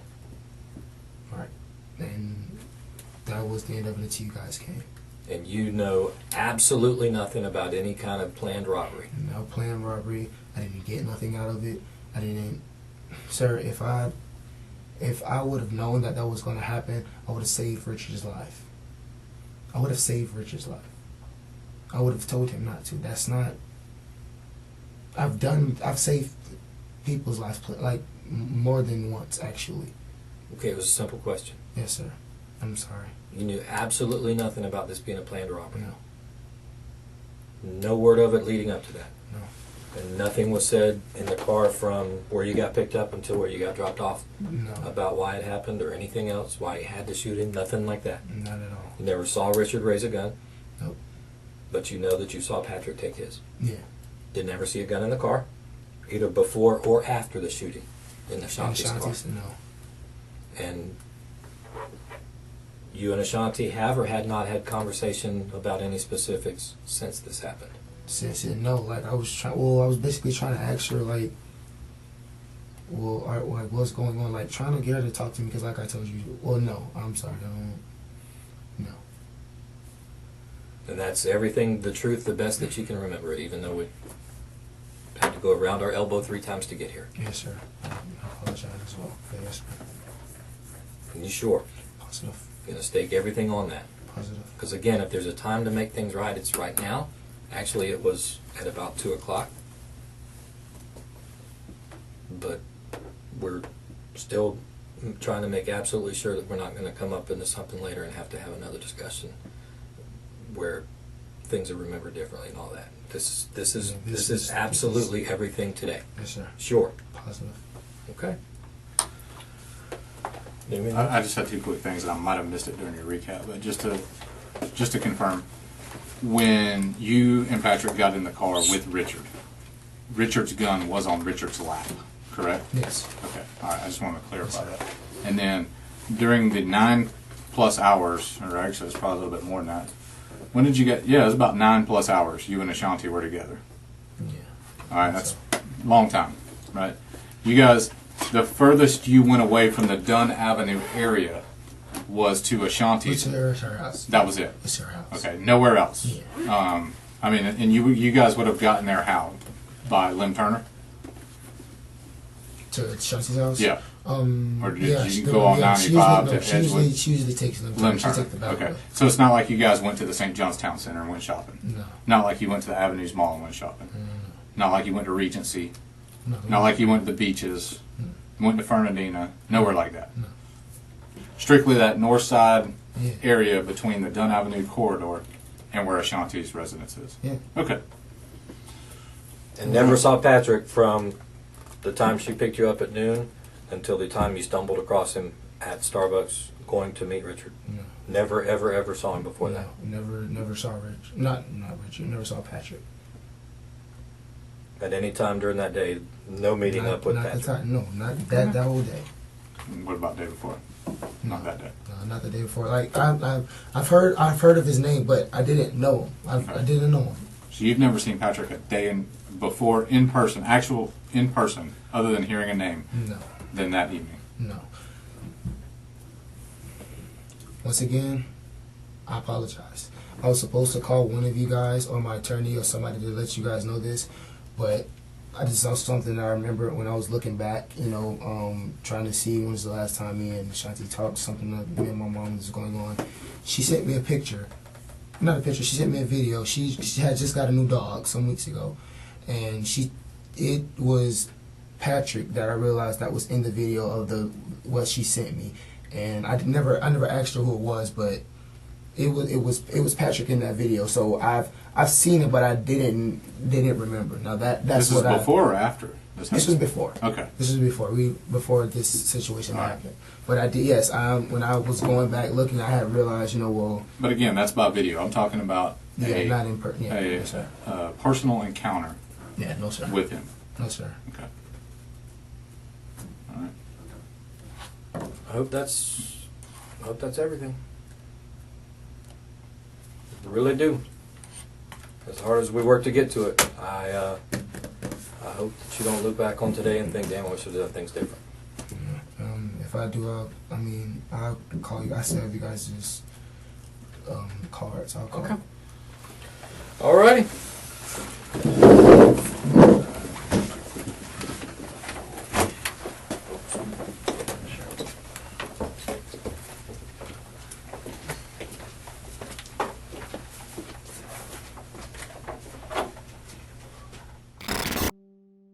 Cameron McIntyre was found guilty of second-degree murder. He is now residing at Columbia Correctional Institution, serving a 20-year prison sentence. He is scheduled to be released on July 29th, 2038. Crime Circuit.